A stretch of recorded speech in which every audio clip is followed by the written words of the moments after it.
Good evening, ladies and gentlemen, and welcome to the Mythic Showdown Season 1, brought to you by, of course, one and only Indian Gaming Corps alongside Vista Games. And we're going to be kicking things off again with the Swiss stages. This is the day 3, and we're going to be seeing 4 teams duke it out to get the points to climb into the leaderboard. After all, only top 8 make it to the knockout stages. After all, this tournament has the most opportunities because the top 2 will represent India in the regional tournament in the future. But of course, let's just discuss tonight's lineup. That is Rayuga versus Lafu Kabi, a very promising team with meets a new, not a new, older, but with a new lineup. Anyways, I'm gonna be your host Ray, and I'm gonna be casting as well because Peachy's train is a little bit late, and she'll be joining us. Until then, I'm joined by my boy Ash Shizzy here. So hey, Ash Shizzy, good evening. How are you feeling about today's lineup? It's Rayuga versus Lafu Kabi. Yup, and it will be a legendary match for real because we all know that Mega Lafukavi, not the Mega Lafukavi. Right now, they're only Lafukavi, I think so, Ray? Yes. Yeah, okay. I just got. I just It's got through okay. that name. I always say that Mega Lafukavi, but right now they are only Lafukavi. So Lafukavi versus Rayuga Esports. Lafukavi were just, off scene from a lot of days here today, but Rayuga Esports, these guys are so much into the esports right now. They won the Norway Community Cup. They were into the esports mania as well. It was a no, small tournament, but big teams were fighting over there. I mean, Yellowstone, Ineven, all these elite leaderboard teams were there. Were also fighting alongside Rayuga, and Rayuga managed to take on those games. So, Ray, I'm not sure what will happen. I know that Lafukavi is in the mythic leaderboard, but the game speaks a lot, not your rank. So I think Rayuga games gonna speak a lot in this match. Absolutely. I agree with you. Lafokabi has been quite inactive from the tournament scene. The last time we saw them was many, many months ago. Rayuga Esports, on the other hand, they have been extremely active. They have been winning tournaments here left and right, community tournaments there at the top. And where, in tournaments where obviously Tartarus, ABM, those teams do not exist because, of course, they're still not the best of the best, but they're cut above the rest. That's what really matters. And also, the second thing is that Rayuga is actually the team that in wildcard stages had basically 0 losses until the Untitled defeated them. So because of it, I'm looking forward how the Lafukabi with a completely new lineup, the only one that has been unchanged, India's number 1 mid laner, Zozo, is still here on Lafokabi. Other than that, all of the members have been changed because obviously Brandon is right now in Divine Regime, which we will have a match later on tonight, ladies and gentlemen. So if you're looking forward to Brandon and of course Romcom, Raren, do check out the second match after this one. But this is the first best of 3 series Swiss stages, and we're gonna dive into the draft stage. As you can see on your screen, Rayuga versus Lafokabi, and Rayuga, this is the first Swiss stage match. Let's see how they perform. Wildcard, they nailed it. Right now, they're in the Swiss. And, Ash, we just discussed Lafukabi has been inactive from the tournament scene, but they're still in the mythical leaderboard. Let's see how they perform, at least tonight. Yeah, obviously, there will be a big thing on Zozo. Everybody gonna see him playing his OG mage, and we all know that fans love him a lot. Everywhere you go, every mid laner will be compared by him in the chats. They will be saying Zozo is someone you can't even, take on. He's someone in the mid laner. He is that. He is this, and obviously he had proved him all these years. So obviously he should be, greeted like that. Therefore, people always stand with him. But right now, the game gonna speak a lot more than the name. This is why this is a mythic showdown. Here, no teams will be judged by their fame. They will be judged by their game. So let's see whose game will be better. Is it Rayuga or is it Lafukabi? But right now in the drop section, we can see the Kalea and the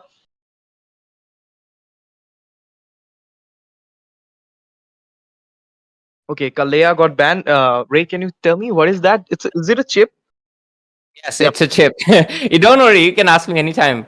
That's a chip. Yeah, because he's sitting in the dark a little bit. I can relate. But yeah, overall, I like the way that you said it. A team should not be known by its fame, but by its game, because that's what the whole underdogs are, aren't they? Right?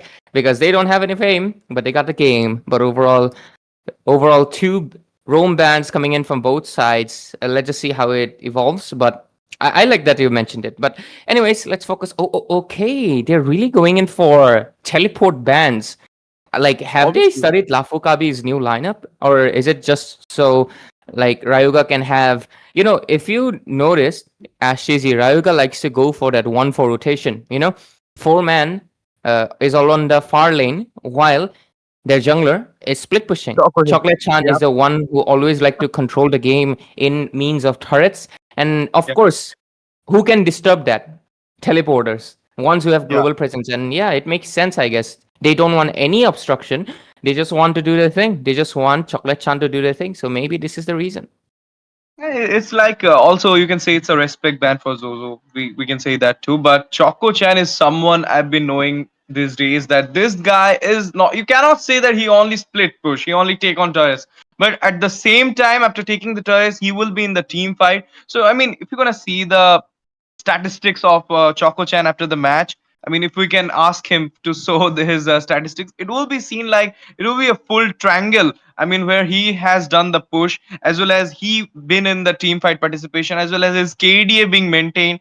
So this guy is, I mean, a different type of jungler we can say. I mean, other than playing his Hayabusa Fanny for split pushing, he also joined in team fights. Therefore, I like him and as well as his gameplay. I even trying his gameplay in the ranked as well and it's still I mean a good one you can say because doing both the things because a lot of teams doesn't care about the minions wave. They only take on the fights and tournaments are something where turrets are you can say being neglected always. So a lot of players like Crisis, Kyle, and someone like Choco Chan can go for this split push and can backdoor the team. And you have seen that backdooring in the MPL PH finals where just the whole team of Liquid went for a backdoor onto the world champion that is owning PH. So anything can be happen here as well. But right now we're gonna see a Matilda ban onto the point from Rayuga Esports and Lafu Kabi. I think probably they will be going with a Lucas ban right now. If it will be open, it will be a lot of hindrance to their side. So maybe they're gonna ban it. No, they will be banning the Harith right now. That's I mean that's also good because we all know that Harith will also work great on, I mean, Team Rayuga as well. But what do you think Roston Call will pick in this match? I think Moscow is still left out open, as well as a Granger. So there's a high chance. But there we go. Rayuga immediately prioritizes the top pick right now. This guy went from bottom to top. Right now, everybody just lock in on that Bakshia because of its mobility. And of course, he's a perfect jungler as well. So not giving him basically means that you're preventing your opponent from having that mobility, retribution, power rest, and everything possible. So overall, it's a good pick and expected. That just means that Lucas is left out open, so maybe they can pick it up for themselves, or maybe they'll decide like we want to go for something else entirely. This Grange is still left out open, so I would honestly go for that. But Florin is left out open as well, so there's a lot of chances they can go for anything they want at this time around. But hey, I want to be surprised. I want to be something cool because it is the debut of Lafu Kabi after a long while, as well as the fact that this is the Swiss stages, the first match for both of these teams. And okay, they go in for the standard, which is of course the Granger and Lucas. Yes, and one more thing, Rayuga picking that Bakshia will be not in the jungle, I think. So because whenever I see Yeah, them with the Bakshia, they went for a roam or for the EXP. So yeah, I yeah. think Hayabusa will be picked right now from Choco-chan because he's so much obsessed with that hero because he know that not only he helps the mobility helps in the push as well as he can come back to the team fight and the damage is good as well. But Lucas being there, I think Valentina is open right now. They should prioritize the Valentina as well into their side so that taking on the Lucas ult will be helping them to counter the Lucas. Even Franco could be a good option here to counter that Lucas because right now the big problem is Lucas over there. Lucas can chunk you down whenever he wants and he can take off not only one kills, a bunch of kills like 3-2 in a team fight. So he should be prioritized first right now. But let's see what it will be. Okay, okay. A Phobius for the EXP and a Kimi as well. These things right now flexing a lot from their picks. Kimi being there, mid lane, goal lane, all those confusion will be into the mind of Lafu Kabi. Even Bakshia being prioritized by Rayuga, also giving some spooky vibes of confusion to Lafu Kabi, because the second banning phase will be a lot of fun, right? Because if they're gonna ban a mid, then maybe they're gonna face MM like Irithel, or you can say a Beatrix in the goal lane against a Granger. And if they will be going for a MM ban, thinking that Kimi in the mid, maybe they're gonna get some mid laner like Aurora or Eve to counter that Lucas. What do you think, so? I was honestly just thinking Farsa because Lafu Kabi is not doing any experiments. They're just playing the meta. And Farsa is basically the top for rotations and everything. So it makes sense. They're not taking any risk. They want a clean game number one, and that's what they're going for. They did not, they are not thinking too much thought into it, and I respect it. Sometimes the most simplest answers is the best one overall. But there we go. Right now, one thing is for sure that the Kimi is most likely gonna go into mid lane, but Ryuga on the other hand, they're a team that likes to experiment. So just like you mentioned, it's very possible that this could just end up being a goal lane Kimi. But yeah, let's see if it's gonna be mid lane. I think it's 80% mid lane, but Ryuga can switch things anytime, right? But overall, let's see what's gonna happen. They are right now banning out more mobility as well as counter picks, which is of course the Valentina, because they don't want to take the chance on it. Just like you mentioned, this could be a bait coming in because Kimi might just be the mid lane, just like we discussed. So that's a ban slot, perhaps wasted or maybe not. But one thing that we need to pay attention to, like right now we're ignoring, is the Phobius. This guy is a menace. He's extremely tanky, doesn't get bursted easily, and the worst part is that Lucas has so many dashes on his passive, Phobius can keep using his Infernal Pursuit non-stop.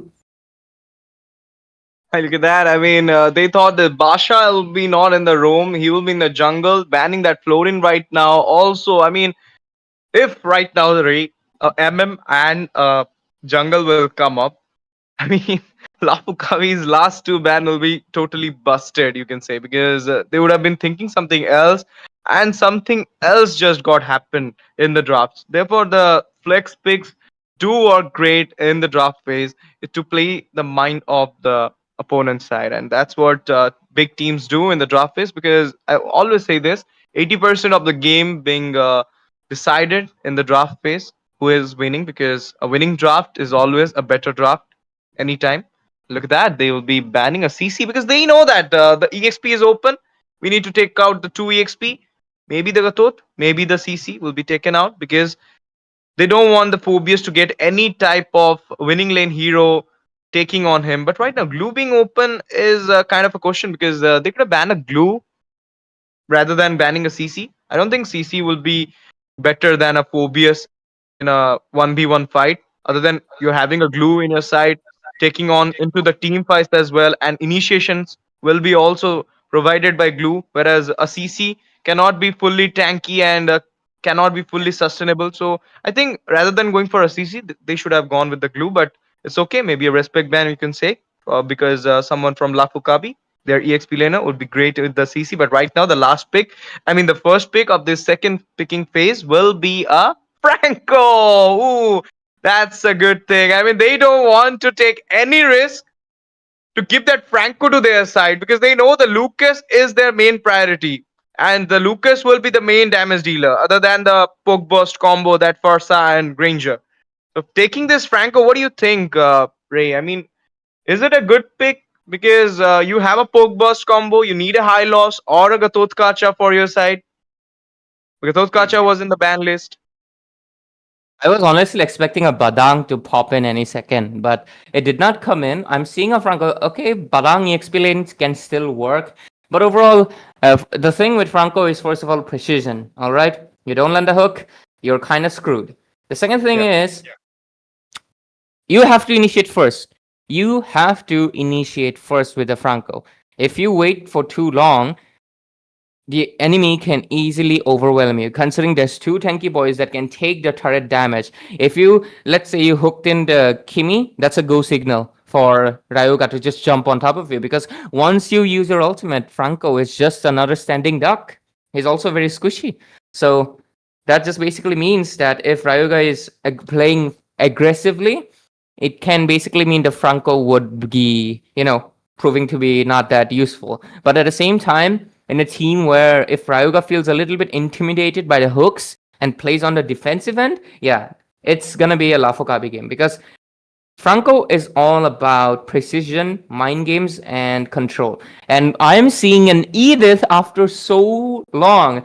Edith EXP, interestingly good enough. I think we have something here. Lafu Kabi is cooking something, and let's see how good it's gonna taste. On the other hand, the Rayuga going for that sneaky Selena pick. Interesting.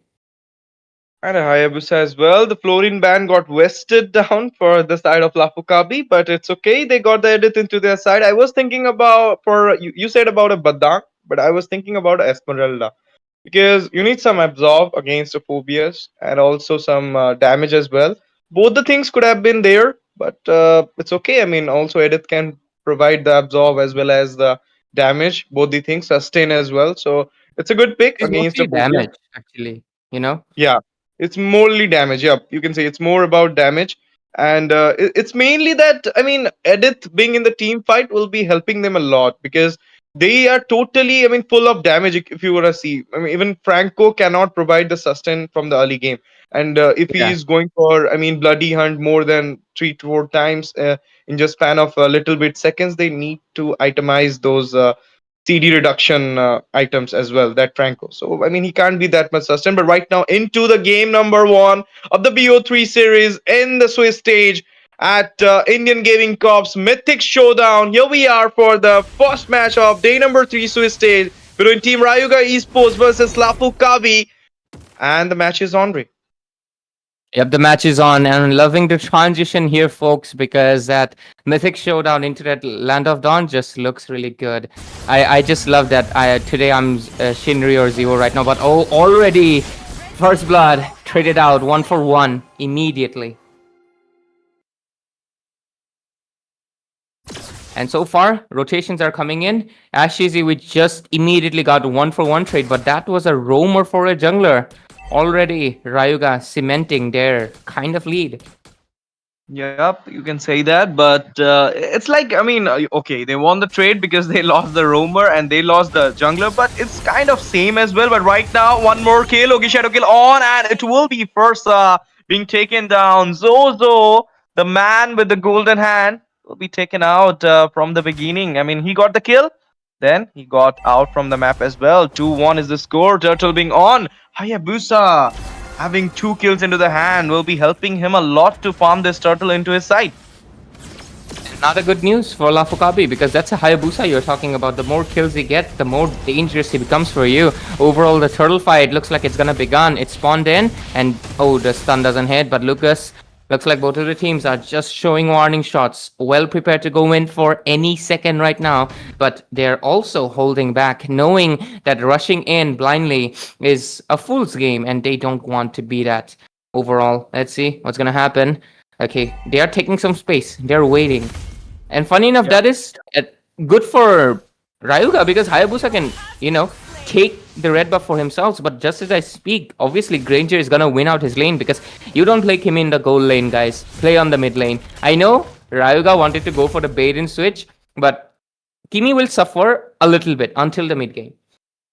Yep, you can say that, but if the Hayabusa getting those kills continuously, it will be, I mean, you can say 1-for-1. He can go for the Granger again, and they can gank on the Granger, and then Kimi will be having the early snowball, and it will be finished for the Granger as well. But look at that. Right now, taking up a fight. Phoebe being there. Feather airstrike coming from Zozo at a sliver of HP. Backshare will be managing to take down that Lucas. And in the meantime, we can see they can be taking down that Franco as well. It will be the Selena. 2-man down already. No trade for the side of Lafu Kabi. And in the meantime, Edith will be taken out as well. It's a killing spree. And look at that. It will be Granger as well, being taken down, and they will be going for a first wipeout, unofficial wipeout. No, the Abyssal Trap 2 connected, but at this sliver of HP, he managed to get back. Abyssal Arrow just got missed. Turtle will be into the hand, I think so. It's actually surprising. A full wipeout, but they did not go in for the turtle. I guess makes sense this early game. Even if you take them down, they're gonna come back really fast. But oh, Phobius. Bad move perhaps. Vishal trying to buy time.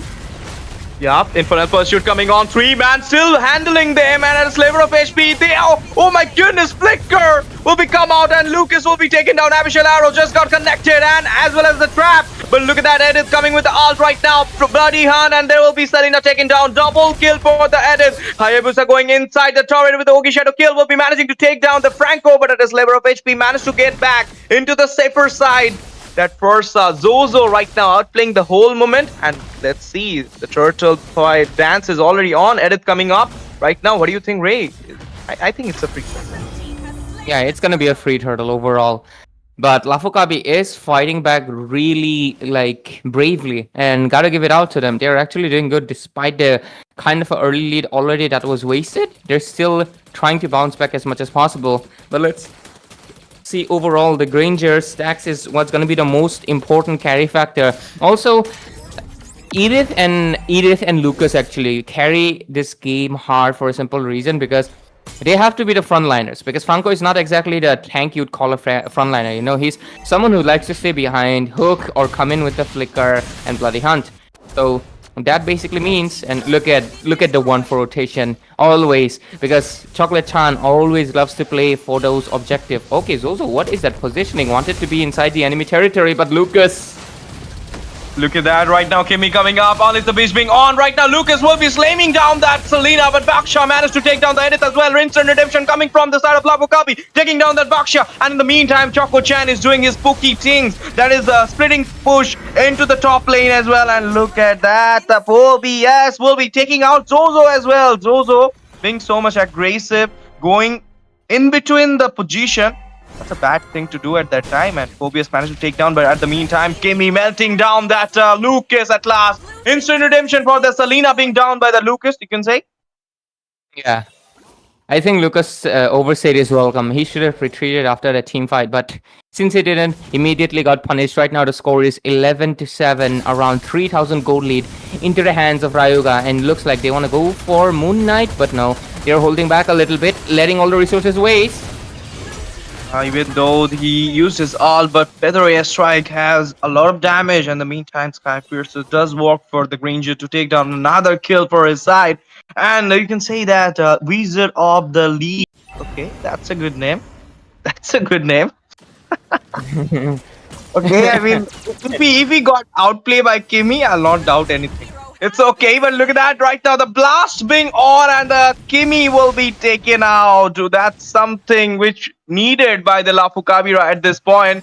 And as we know that the Kimmy taken down, Hayabusa on the top. I think the turtle dance will be started by the side of Lafu Kabi, and they will be taking the turtle easily as well. What do you think, Ray? Will they gonna contest Rayuga? No, they cannot possibly, because Chocolate Chan, his eyes are set on Zozo only. Taking him down has been the priority, and he's doing a good job at it. 12-9 overall score, but a few turtles here made trades. But I think this game is still Rayuga's until there's a moment where we might see that Rayuga is actually losing. But so far, it hasn't come just yet. But yeah, Wizard of Liz. I wonder which kind of wizard that is, you know? Oh, just as I speak, another got... I was remembering a Harry Potter spell, okay, for disappearing. I can't remember it. Mid lane though? Yeah, mid lane though, and they managed to take down the turret as well. In the meantime, Wizard of Lees was also split pushing, and in the meantime, we can see the damage onto that Franco is a lot from that Kimmy. And you know what? I mean, if you wanna differentiate this Franco and Baksha, you wanna think like it's like Baksha is having the damage as well as the sustain, but Franco in the meantime only having, only he can just give that Bloody Hunt, can just stop Hayabusa, high mobility type heroes. So, I mean, the trade is not okay with having the Franco into your side when a Baksha roam is being there in your opponent's side. Just because the Lucas was there, you were just having a little bit of, what you can say, fear that the Lucas can be taken out. Yeah. Okay, my name is not Zivo, and your name is not Shinryu. Why is this? Hey, but oh, mid lane, another casualty. But Lucas comes in, storms in again. Yep, and in the meantime, managed to take down Zozo, and oh my goodness, look at that! Kimmy with the damage onto that Lucas will be slaying him as well. even though Zozo and Lucas got down at this point, I don't think. I mean, at this point, Lafu Kabi cannot be coming back, and Lord is being on. There will be an easy Lord for the side of Rayuga. I mean, they have all those heroes onto their side. Absolutely. And it's pretty evident. And we were discussing the weaknesses of Franco, and it's been visible. Because, of course, the Franco cannot provide you the utilities that the Baksha is able to give. So, Baksha is not the best tank, but he has like so much more niche than the Franco, and it's pretty obvious at this point. And of course, oh, finally, our names are correct, lore accurate. We are not shapeshifters, guys. We are not Zio and Shinryu. Jokes aside, of course, few nitty bitties, but other than that, it's really nice to see that Rayuga is still holding in strong. Lafu Kabi, I would say they're kind of responding good, but let's see how long that they can respond well, because the Lord's marching in from the top lane. Let's see how it goes.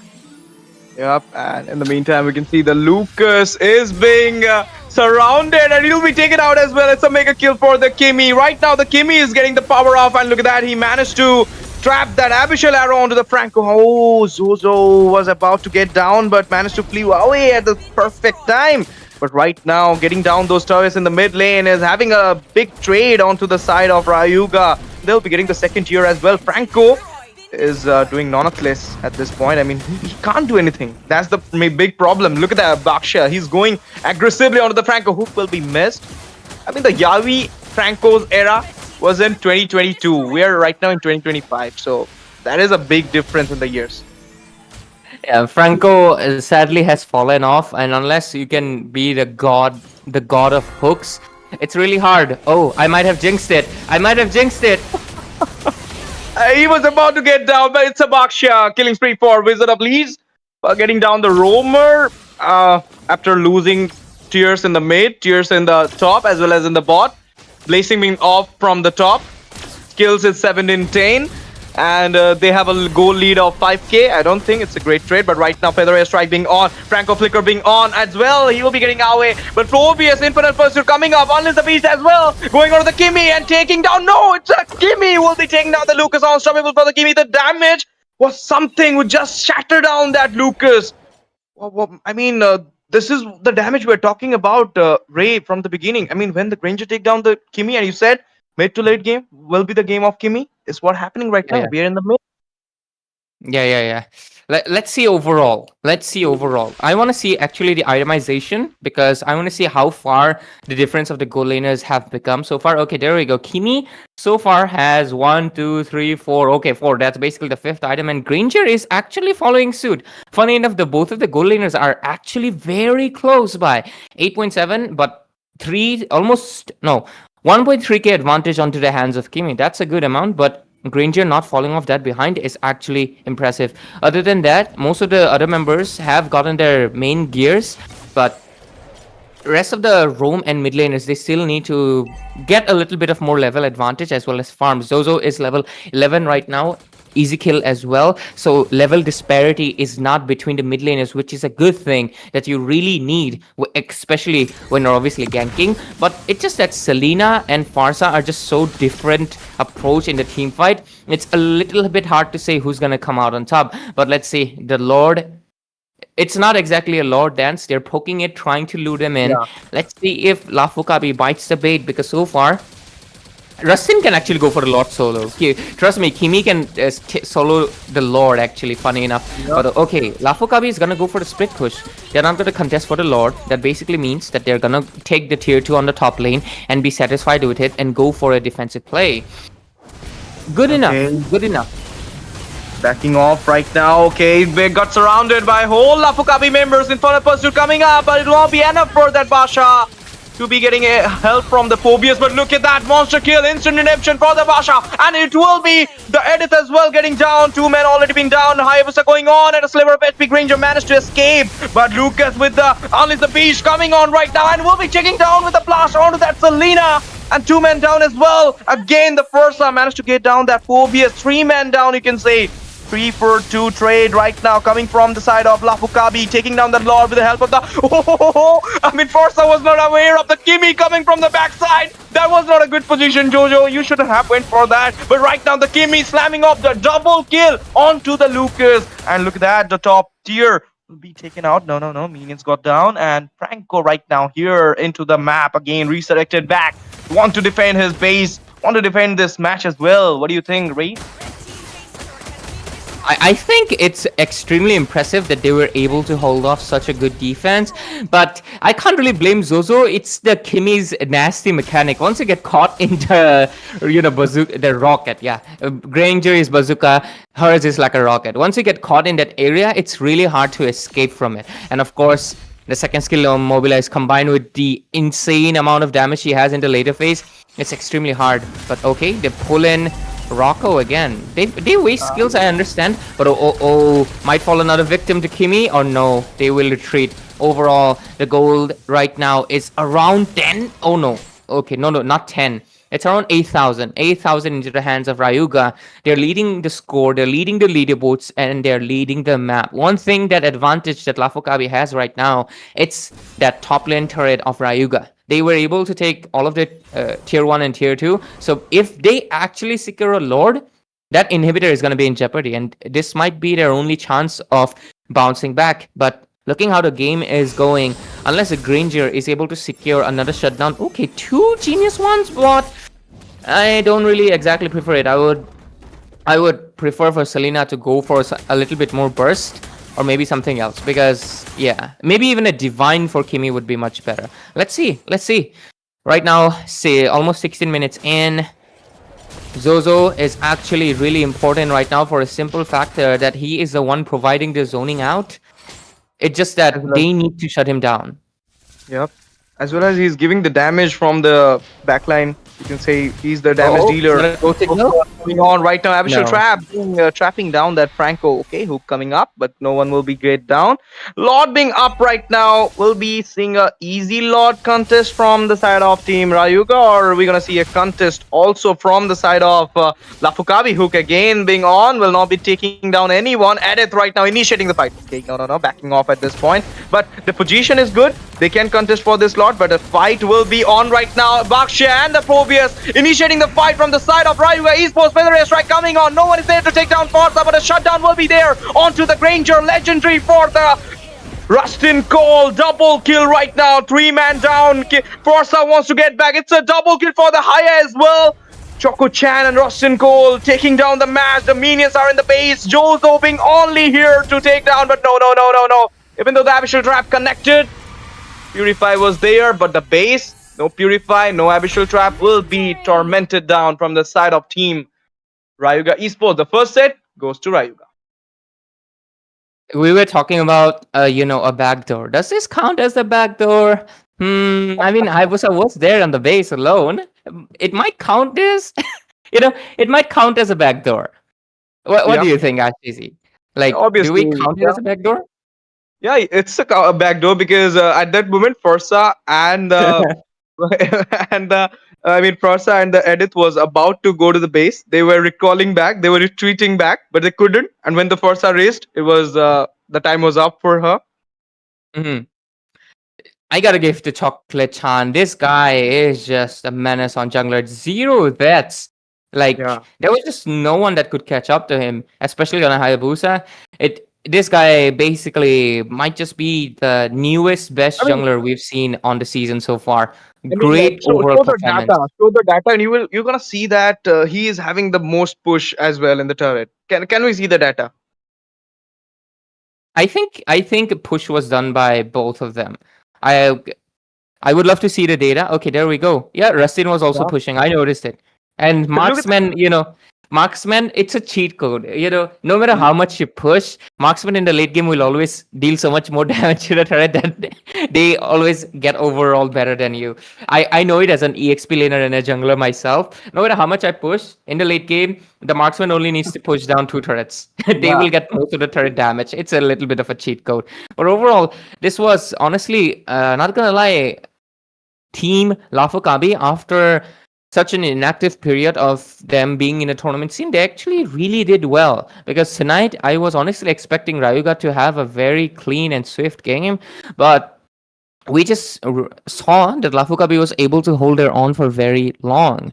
So there's a very high chance that in the second game it might not be 100% Ryuga's favor, but Ryuga has surprised us again and again. They have close to 100% win and only one loss so far in this tournament. Let's see if they're able to maintain that streak, or Lafu Kabi might be able to pull up a surprise. But let's see.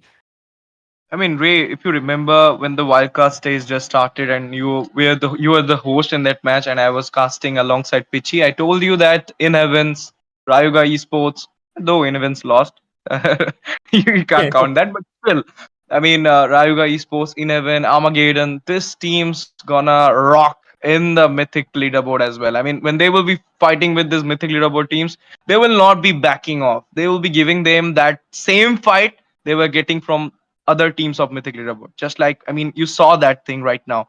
Rayuga Esports is in the Elite Leaderboard, and they just give a fight back to the Mythic Leaderboard team, Lafu Kabi. Even though you can say they were out of the scene, they were not where in the scene, but still, I mean, you are a Mythic Leaderboard team. You would have been practicing for that spot, and you just got that spot by winning some tournaments. And Rayuga as well, getting that spot in the Elite Leaderboard. So you can say that these Elite Leaderboard teams are into the mark right now.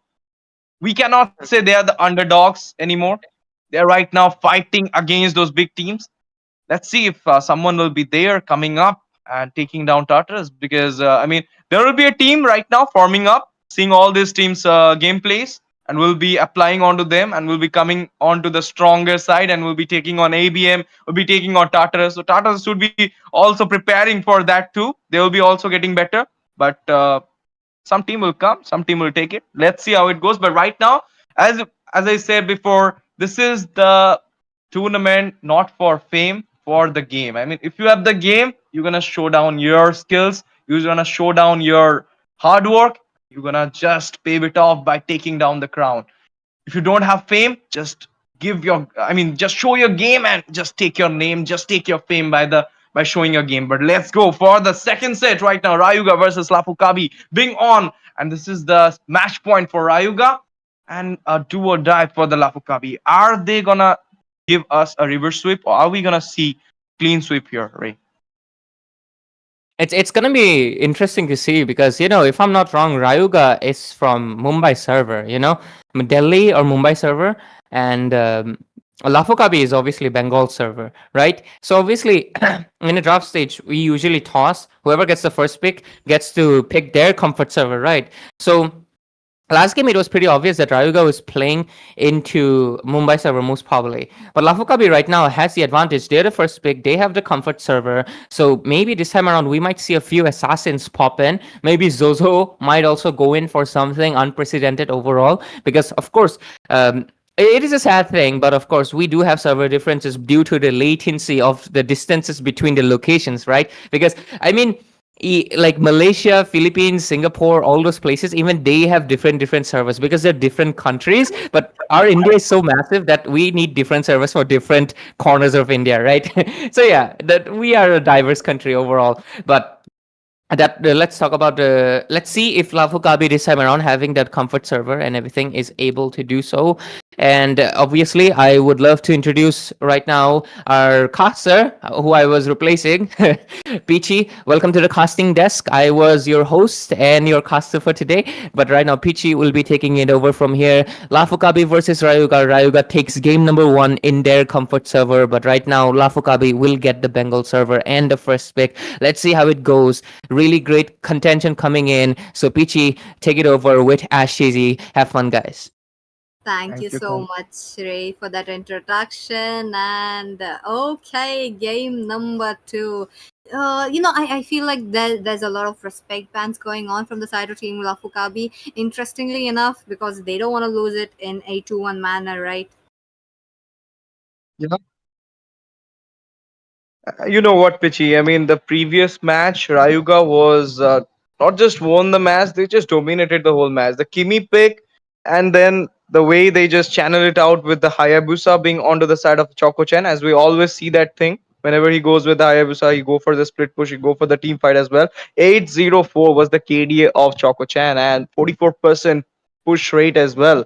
I mean, I always say this, Pitchy, that he's not there only for the split push. He always, I mean, he do that split push. In the meantime, he also take part in the team fight as well. So that's I what makes agree. him the perfect jungler in the scene right now. I don't know how it goes against some big teams like Tartarus Eliminators because they were aware of the lane pressure as well. They were aware of the macro as well. So I don't know how True. it goes. But Lafu Kabi is a mythic leaderboard team. They did it with them as well. So we also gonna see that thing soon in this mythic showdown. But right now in the banning phase, Kimi being respected for the gameplay Rustin Call just gave us in the previous match and the chip as well. What do you think the last ban will be? Last ban, talking about that, I want to see something of a respect ban, especially a mage for Zozo. His mazes are deadly, let's not forget that. So something like a Selena maybe, but I don't think he would be pulling up with the Selena. But oh, I did forget about that. Marcella getting banned, interestingly enough, they don't want to give it out as their first pick. It's okay, but the Baksha is still open. I do see Rayuga playing out the Bakshia composition quite a few times, but not into the hands of Chocolate Chan though. Yeah. Putting it into the hands of Vishal in the EXP lane a lot, but this time around, will Silver Crowd pick up that Bakshia and just try to get it on because Florin is still open. You know what? The Baksha previous match, the Florin was open. Baksha being chosen by Rayuga went for a roam. I mean, they literally they're doing the thing which is right now going in MPL PH, MPL ID, the Baksha roam, Baksha EXP. I mean, also playing in the with the mind of the opponent side. I mean, they went for the Baksha pick and they went for Hayabusa in the fourth set. I mean, fourth pick. This is how they just played with the mind of the whole team. And you know what, Pichi, they team Lafu Kabi in the second banning phase went for a Florin ban. And they thought that the Bakshia will not be in the roam, it will be in the jungle. So it got totally vested down. I told this to Ray that somehow Rayuga have such heroes, flex heroes, they are picking up right now. They know that we can play this hero into the roam, into the EXP, into the jungle. So they're playing with the mind of the opponent, wasting some bans, taking out a trade from that ban. But right now we're gonna see a Bakshia being prioritized by Lafu Kabi. That will be a fun thing to watch right now, Pichi. Definitely, Bakshia being already picked out. And I'm talking about Rayuga Esports. What are they going in? The Lucas is still open, but I did not see Team Rayuga Esports pushing the Lucas into the hands of Chocolate Chan. Maybe they are waiting for the jungler to be picked up, or they just waiting if the Bakshia is jungler or not. Because some few of the times the assassin versus a Bakshia doesn't work out, but the Fred is still a good option. So I want to see if the Fred will be utilized or not. But now that Flafu Kabi have the two picks onto their hands, what are they going to pick? Zozo, is it going to be the Granger is still open? It's going to be a very good counter against a Harado, not exactly a counter that I'm talking about, but something of a hero that could be very good. But Lucas being open and Lafu Kabi taking it away, they know what they are on. Yeah, and this time Lafu Kabi will not be having that. I mean, they will not be giving them the easy win. They'll be fighting back. They'll be taking on this game because it's a do or die for them. They know they need to win this. They need to have their name being carved in the Mythic Showdown as well. But right now, look at that. Uh, a big answer to your Lucas pick by Rayuga Esports. A Valentina being just selected down by Rayuga Esports for that Lucas pick will be a big thing right now for Rayuga Esports. As well as we have a Pobius Harith combo from the side of Rayuga. So let's see how it works for them because yet they're about to pick their jungler. And this thing's being known by Lafukabi will be maybe they're gonna ban that Hayabusa in the banning list because already two mobility type heroes, Joy, Fanny, has been taken out. But the only mobility type heroes which can be used by Choco Chan is a Ling Hayabusa at this point, as per his push strategy, if you'll see. So if they will be taking out that Hayabusa, maybe Choco Chan will be surrounded by that pick of Ling only. Possible, but as of now, the Valentina pick, I did smell it away. You have Lucas on your opponent, and how can Rayuga Esports not pick it up? They Ezekiel have been known to play that hero a lot, especially Valentina. So why not? But at the same time, they have a carry though. I am worried about the carry once he gets the farm and once he just gets the spinning wheels on. It's going to be kind of a problem to shut him down. But the Phobius is there. Phobius can be melted down, or it's the other way around. But let's see. Back onto the banning phase, as you mentioned, Ash. Yep, Hayabusa will be banned. Florin already taken out, but more heroes left. I am thinking about one more hero, one more jungler. Possibly talking about what would Chocolate Chan would pick though. Dairoth. Dairoth is his signature pick. Yup, his signature pick will be a Dairoth, but you know what? Ling can also be there. I mean, I have seen him. If you remember, we are casting in that match, and he just when the Hayabusa got picked out by the opponent side, he went for the Ling thing because he know that he needs someone who can also help him to the push strategy because his strategy he is a different type of jungler. He's not like the ordinary jungler who just go for the buff team fight. That's it. And trade, neutral objective, this type of things. He do each sort of things. He is the one who can go for the split push. He's the one who can go for the objectives. He is the one who can go for the kills as well. So he's something. He has his own strategy, and he always win with that strategy. So we cannot question on their strategy. That's what the thing is. I mean, if he would have been done wrong, we should have questioned with that strategy of pushing and indulging in all those activities. But if he is giving the result, no one is there to ask him the question. But right now, Louis is a respect band for Zozo, and you can say that Ray has a big analyst on this thing. I mean, he analyzed that Louis ban is just to stop the possibility of the split pushing because we know the what can stop a split push. It's teleportation. So they Yeah, are just banning the Louis for that reason as well. But right now, Caramel are being picked up. What do you and think? Will it be? it is an advantage for Chocolate Chan. He loves that split push. He has that map awareness. But when you put a teleportation along with Chocolate Chan, he just makes it very quickly and he can come out safely as well. So that is another reason why the Louis does get banned. Interestingly enough, the chip is also there for the same reason. Yes, and with this, let's see how it goes for these two teams. I mean, oh, Xavier will be prioritized as well as a CC into the EXP against the Phobias. Two winning lane heroes gonna just have their fun 1v1 in the EXP section, and Xavier will be there to just give some stuns, beautiful stuns. This match will be a great match. I don't think Lafu Kabi will be giving this match easily. It will be a nail to nail match. Definitely, I want to see that kind of a matches and picking up a Xavier. That means that mini CCs coming in from that immobilization really stops them from making the way, especially for the Carmilla. It just pauses. That split second is just too important that to make a curse of blood play. And if that split second is not there, Carmilla will be lagging behind. But oh, it's silver. Way Chocolate Chan with that classic pick. He is just not backing down. He is all here for that, fun and competition that he brings his trump card, the Dairoth. Yeah, the Dairoth. My goodness.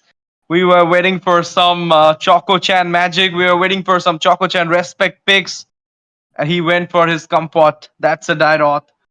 We don't see these things in tournaments, you all know. But whenever a comfort comes, is do play well. And let's see how it goes because I don't think. And you know what, Pichi? Dairoth pick here will be working beautifully because no one is there to take Yes. down the Dairoth. You need some stun. Xavier's stun is not gonna give that perfect CC to take down a Dairoth, and only Lucas being there. And we all know when the Lucas got released, the official page of the game released one thing that his biggest counter is a Dirot. So Brilliant. this match is going to be a nail biting match. Let's see how it goes for both these sides. Here we are for the second set in this BO3 series at the Swiss Day, third day at Indian Gaming Corps in Mythic Showdown. Rayuga Esports versus Mega, not Mega, it's Lafu Kabi. And right now, Sure. let's see how it goes for both the teams.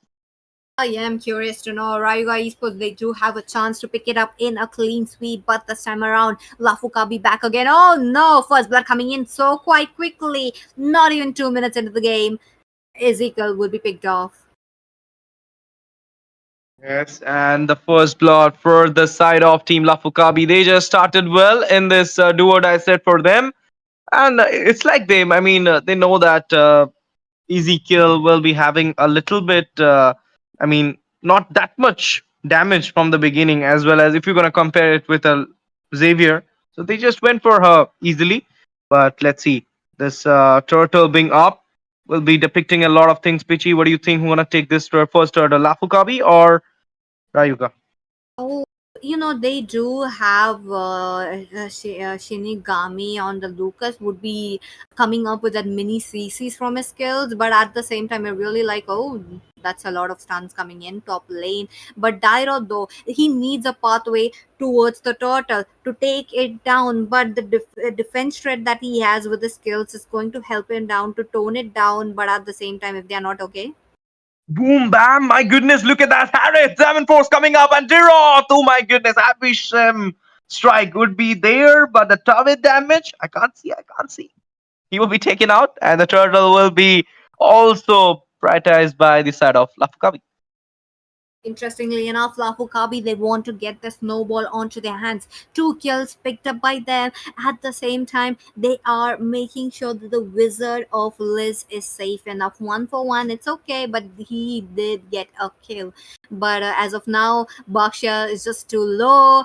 And, players are just moving around.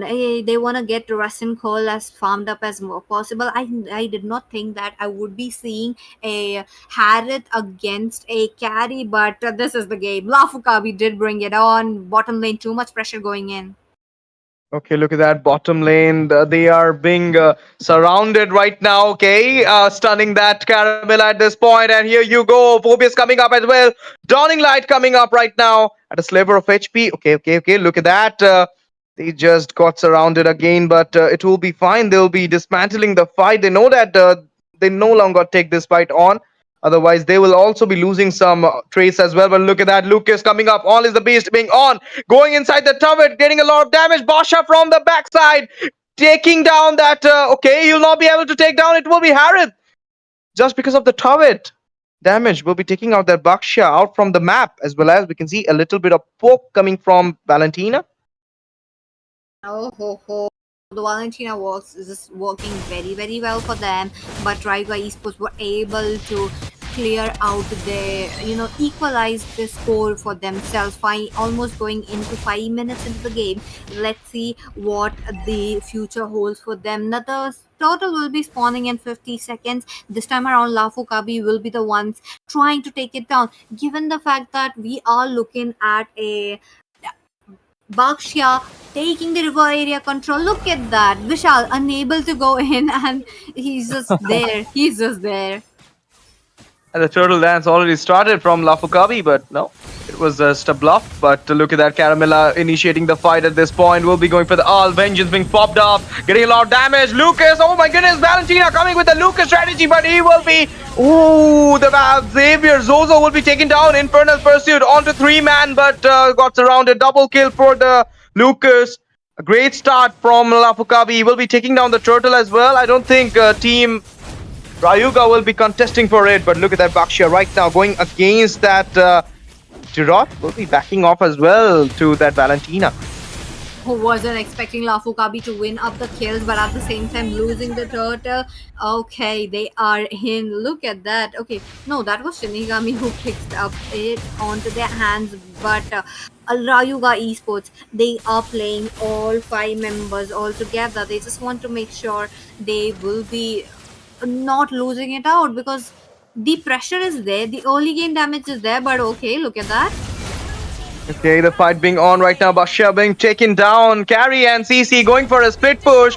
Four members are coming up right now. We'll be backing off at this point. And look at that. Valentina coming with the Lucas ult. Conclusive. Oh, look at that. Zozo managed to take down the Valentina in the meantime. Carry being getting down. Double kill for the Harith. This time, Rustin Cole will not be getting back. Oh my goodness. It's instant redemption from the Xavier as well. He'll be taking a double kill as well.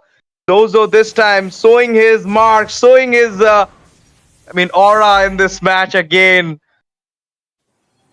I know, right? Look at that. Onto the bottom lane as well. Rustin Cole is kind of looking low, but Rocco at a sliver of HP. Vakshia just went for the ult, but will not be enough to take down Rocco at this point. Rustin Cole, this man getting a little bit of buff. And this thing is not a good thing for Lafu Kabi. They need to take down Rustin Cole at this point. And easy kill. Know that he need to take down the carry. He need to take down the Xavier. So he's been saving up the ult. That is Lucas ult, obviously. Unleash the beast for those backliners. And that's a good strategy. But right now, yet, I haven't seen anything from Choco Chan. agree with you. They're just like trying to play it slow, trying to capitalize the mid game to the late game, but okay, a little bit of another curse of blood.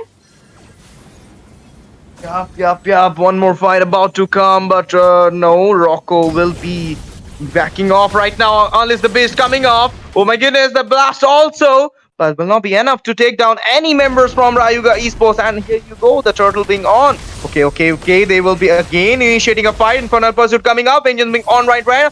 CC giving a GG rotation from EXP to the turtle section. And in the meantime, Valentina coming up with the Unleash the Beast. And look at the damage. We'll be taking out the Lucas at this point. Choco-chan got the turtle. Caramella been getting down. Infernal Pursuit will be taking out the Basha as well as Dinos will be taking down the CC. 3-man down with the turtle being on. Trade being won by the side of Rayuga. They are online. They are coming back into the match. Look at that dawning light. Ooh. Just, inch. He was about to take down Ezekiel.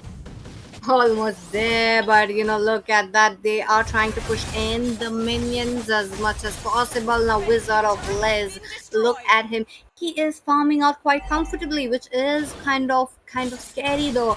10 levels onto him, but talking about Rustin Cole, 305. The man's on a different league as of now. But Team Rayuga Esports winning out the trade. Last trade is just adding a plus point for them. Is adding an advantage for them. But let's see if they're able to take in the Lord as well. 1 minute left for that, and both the teams have to get in as much as farm. They have to make sure that the mages as well as the marksmen are well alive, because for the side of Team Lafu Kabi, it is the Zozo who is making sure that they are there. But Baksha though. Okay, the Baksha is initiating a fight at this point. Zaman Force being on right now will be taking down that Baksha. It will be easy kill. And look at that, a sliver of HP. Double kill for easy kill. Shut down for the easy. And it will be Lucas taking down the Caramella as well. 3-man right now onto the Phobius. Double kill for the Lucas. What a start. In the meantime, Avision Strike will be on to the Zozo. He will be taken down. At last, the Aura Farmer will be taken down by Choco-chan. People says, Pichi, that Zozo doesn't take kills. Kills come to his way. Oh, I know that. He does play those kind of a hero, so it does comes in on his way. But this time around, he was shut down. The King of Mages not being able to take the kill. But it's Xavier though. You're talking about Xavier needing those items. But can we look at the items while the teams are just gearing up for the turtle? Sorry, the Lord. Yep, the Lord being on. Madara right now into the map, but Lord Dance being on by the side of Team Lafu Kabi. Nowhere I can see that Lucas being here, or even, Choco-chan being also not being there. Will be easy Lord for the side of Lafu Kabi. I think they were not aware of the Lord fight, but look at that, dawning light coming up. But it will be an easy push from the side of Team Rayuga.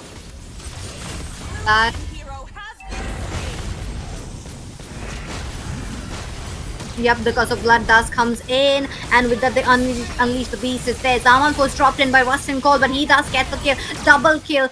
That is almost going in, but Ezekiel picks it up, doesn't get the double kill. But the Lord, though, it is into the hands of Team Lafu Kabi. They have to make sure that they protect the inhibitor, though, because inhibitor, if they lose the inhibitor, it's going to be a problem.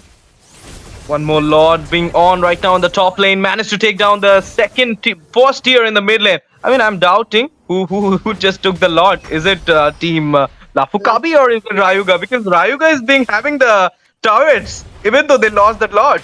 Yes, that's true. They are the ones who are protecting it with their lives, which is quite interesting to see. And with this Lord, as you know, the level 1 Lord is kind of a upgraded Lord. It does comes in with the bang. It has a higher HP, higher damage to the turrets as well. Yet Team Rayuga still were able to capitalize it. But as of now, Team Lafukabi trying to give up or set up. But Moon Knight, he's the one who's trying to give the vision, but at the same time he's getting zoned out. Oh, In the meantime, we can see a fight is coming up. Caramella being there. Vengeance popped up. Luke is going for the back line in the... Oh! The Phoebus will be taken out at a sliver of HP. Managed to stun that Caramella, and Basha will be the one taking down the Caramella at this point. Look at that Choco-chan right now kind of split pushing, but will not be enough to take down any turrets because there is no turrets in the tier 3. He can go deep right now because he know that if he will be going there, he'll be caught off guard from the whole Lafukabi team. But right now, Pichi, what do you think? Lafukabi coming back again, just like the start? back given the fact that they have a carry, they have the Zozo, not the Xavier. They had the Zozo as well, who is known to make those plays. But at the same time, I am worried about this Harriet. They are not able to shut it down, which is a concern for the side of Team Lafukabi. And this shows how Rustin Cole positions himself so safely that he won't be caught out. But at the same time, 20 seconds left. 25 seconds left for this Lord, and which team will be capitalizing? Will it be Team Lafukabi once again, or will it be a Chocolate Chan trying to get away in but will be cut off? Because last Lord, it that happened the same. When you're on a hero like that, especially a fighter jungle which doesn't have a CC and relies purely on damage, you need your team. Vishal trying to enter the river area, trying to scout it out. Let's see if he's able to get a kill on, if he's able to catch someone off guard. But Lafukabi also, they also want to do the same. I know what viewers want to say right now. Okay. Before that, we can see a fight being on at a sliver of HP. Flicker will be up from that Valentina to get out from the situation, but it will not be a great... What was that? He was having his fun over there in the bush, but the blast was a little bit higher for that Valentina to survive. He got down, he got busted at that point, and I was about to say something that when you said it's not Zozo, it's not Xavier, it's the Zozo who is playing Xavier. It's like people want to say he doesn't playing the Xavier. Xavier chose himself to be played by him. Yeah, right. Doing that. He's the Zlatan Ibrahimovic of Indian MLBB. I agree. He does play through very well, so he does deserve that. But at the same time, the Lord marching in. Lafukabi once again with the Lord advantage onto their hands. Let's see if this Baksha picks overwhelms them or not. At the same time, it's just too much damage though. They're not able to get the damage in. It's just Rustin Cole as well started. Oh. Okay, once again, we can see a fight coming up. Zaman Force being on right now. Carry melting down that Tiroth, as well as a double kill for the Caramella. And Basha being down. Infernal Pursuit coming on to the Zozo. Zozo being only one. Stunning that Phobius. Will he manage to take down him? Let's see what will happen. Dawning Light. No. Okay, it's coming up. But it will not be enough to take down a tanky, sustained Phobius. Minions right now marching onto the top lane. Zozo being alone will be covering up by the Rustin Call, but not be enough to take down Zozo at this point. He managed to get back, but in the meantime, Carry in the mid lane right now trying to take down that tier inhibitor, but he'll not be able to do that. What do you think? One more Lord and it will be end for the side of Team Rayuga? highly possible. If they lose a lot, Team Lafu Kabi have the resources, they have the manpower to push it in. So, yup, they can get an end in. They got the inhibitor, they got the bottom inhibitor as well. It was almost there. One more hit, it would have been gone. But look at them, river area control once again. They just wants to wait it out. They're waiting for Rocco to make the play, but as of now, he's just scouting.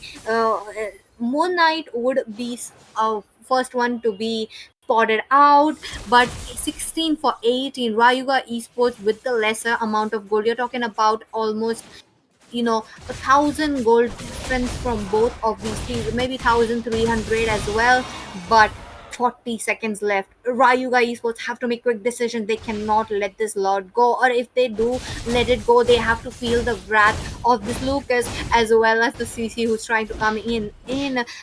I feel like they are kind of lacking a strong CC. They do have mini CCs, but it's not working for them. Yep, and in the meantime, we can see that hide on bush strategy going on right now. Lafu Kabi being there. All is the beast coming up, going for the backline. A shutdown for the Harith, and easy kill being there right now. Also going with the Lucas. All is the beast, double kill for the CC or the Caramella. Managed to take down the Valentina as well. In the meantime, instant redemption come up, but Phobius will be taken down only. Choco Chan being there right now, surrounded by 3 man, and look at that Abyssal strike coming on. Rock will not be enough to fight back this 4 members. Double kill for the Lucas. Going for the Hokage's house. Minions will not be there, but right now, Minions are again here. And it's 1-for-1. We are going for the third set, guys. Hokabi winning the second set of this series. What a game that they have shown. Congratulations. I mean, we are going to the third set. No one gonna stop it. The wall. Everybody wants a third set between Team Lafu Kabi, or you can say Zozo Kabi versus Team Rayuga Esports. Right now going on, and what a game from the side of Team Lafu Kabi in this do or die set. Right now, both the teams will having their match point. And both the teams will having their do or die as well. So let's see who'll be taking on. Ray, are you here? Yes, of course, I was here. I was actually watching the Welcome. whole game, and I was in the, of course, in the chat as well. People were definitely excited. This is a Swiss stages match, and yet somehow their performance was honestly really rivaling the hands of Team Rayuga. Was definitely a sight to behold, because honestly, I was mentioning that of course the server disparity is there, because I mean, Rayuga is Mumbai server and Lafu Kabi is Bengal server. And the first game, Rayuga got the toss win and they got the obviously their comfort server. But this time around, Zozo getting the comfort server actually really spoke volumes, and it really helps. Actually, this is why, guys, a good internet, good MS is so necessary to be a tournament player. But overall, yeah, despite that, despite the jokes and everything, the performance coming in from Lafu Kabi was much better. Their rotation and everything was more precise, I would say. They were also, I think, gotta give it up to Zozo. It's not about glazing him. It's Yeah. Xavier. I was honestly not expecting that much from a Xavier. I was low-key doubting, like, why a Xavier? But that immobilize in so many of those team fights actually came so crucial in shutting them down. It was really important to win those team fights. And funny enough, it worked. I mean, they won, and that's what it counts. And honestly, I'm really heavily looking forward to game number 3, because right now, Team Lafu Kabi, their tides are going to be turned against them again, because they have to play in the comfort server for Rayuga. So maybe this time around, the comfort will take over the skills back again. Or maybe Lafu Kabi can make history tonight and Rayuga would be defeated for the first time in the Swiss stages. I mean, the only time they lost was during against Untitled in a 2-1, and it was a close one. But overall, if they lose this one as well, Lafu Kabi cements the fact that they're not a team that you can take lightly. Just because Brandon has left and many of the members have been swapped out doesn't mean they're any weak team. They deserve their spot in the mythical leaderboards. I agree with you, Yes, Ray. And overall, I think this is basically means a game number 3, Ash TZ. I mean, you are wholly pumped up. What did you feel like of the game? It's they. I mean, I don't know what people thinks, but I think what I can say what people thinks right now, what the viewers are thinking about the match. It's not the game 3 we are seeing, is because the game wants the Zozo to play third time, therefore it's went to the third match. That is funny, but overall, let's see how Rayuga is able to clap back immediately, because obviously they're gonna taking it seriously right now. Absolutely, Chocolate Chan, he doesn't let things slide easily, and I want to see what game number 3 has in store for us. Sadly, I'm not on cam right now, or you guys would have seen. Like, I'm really excited to see overall the viewers as well as the audience and the fans. Thank you for everybody who's tuned in. It is really a great experience. But overall, of course, this is Indian Gaming Corps, ladies and gentlemen, Mythic Showdown Season 1, match number 1, game number 3 between Rayuga and Lafu Kabi. Let's see who gets the pointer in the Swiss stage and who is able to move forward in those brackets. It's not elimination, but you do get separated if you lose or if you win. So let's see which team moves forward. And thanks to, of course, Peachy and Ashley for their great performance. And right now, take it over from here. And I'll be watching you guys, of course, from the stream, and I'll be joining the chat. Who'll be winning? Before you go, please tell me who'll be winning. What's your thought? I honestly, if I say a team and they win, people will say, he is biased. And if I say a team and they lose, people will say I'm cursed. So I'll say neither. I don't want to take any responsibility. No, if your mind is thinking it's Lafu Kabi, then it's not your mind. It's Jozo who is making your mind to think it's Lafu Kabi.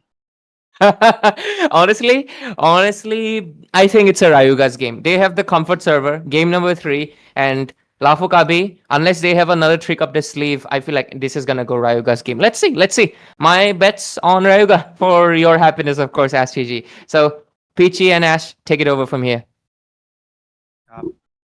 You can see a Louis just got banned. First ban will be a Louis and a Harith as well from Lafu Kabi. Two respect bans, one for Zozo, one for you can say Rustin Call. But right now, if they will be leaving that Kimi again, are we gonna see the Kimi onto the hand of Rustin Call? Because in the first set we saw that Kimi, we saw the MVP onto Rustin Call, and the Kimi's play was a totally, I mean, menace play in the first set. What do you think, Pichi? What will happen? That's true. Now again, I feel like Chip might be there, but now that Team Rayuga Esports are onto the blue side, they can pick it up as the first pick.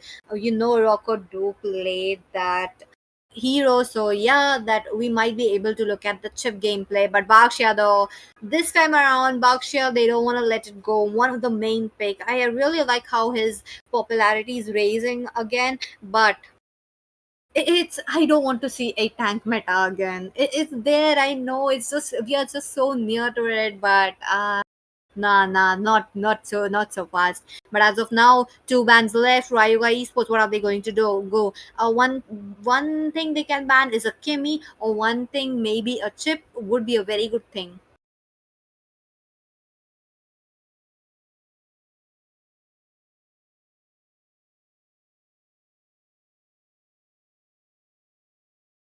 Hel- Uh, Ash, are you there? Are you facing some network issue? Sorry. I was there. I was Okay. just having my bottle of water. I was drinking. Oh, Sorry for the sorry. My bad. Welcome no, no. back. I guess Sorry, it's I'm a really good sorry, time guys. to. Look at that, Joy and Matilda from Rayuga Esports. That's a good thing. Joy for I think they don't want that Joy to be there. But again, leaving that Lucas, both these sides. I mean, right now, what people are thinking, they don't have fear of Lucas, or I mean, they are like, okay, take the Lucas. We're there to counter it. True. Now, the Lucas, though, could be picked up, but at the same time, you are talking about the Valentina being open. Maybe onto the second phase, they can pick it up, but Lafu Kabi will be quick enough to get it on. But let's see if Rayuga Esports are ready to face those Valentina. There is an option for the Lucas. They might go in for that, or maybe Hayabusa once again. As Ray mentioned, that it is a comfort server for them, and nope, not a Hayabusa game pushing a Lucas onto the jungle.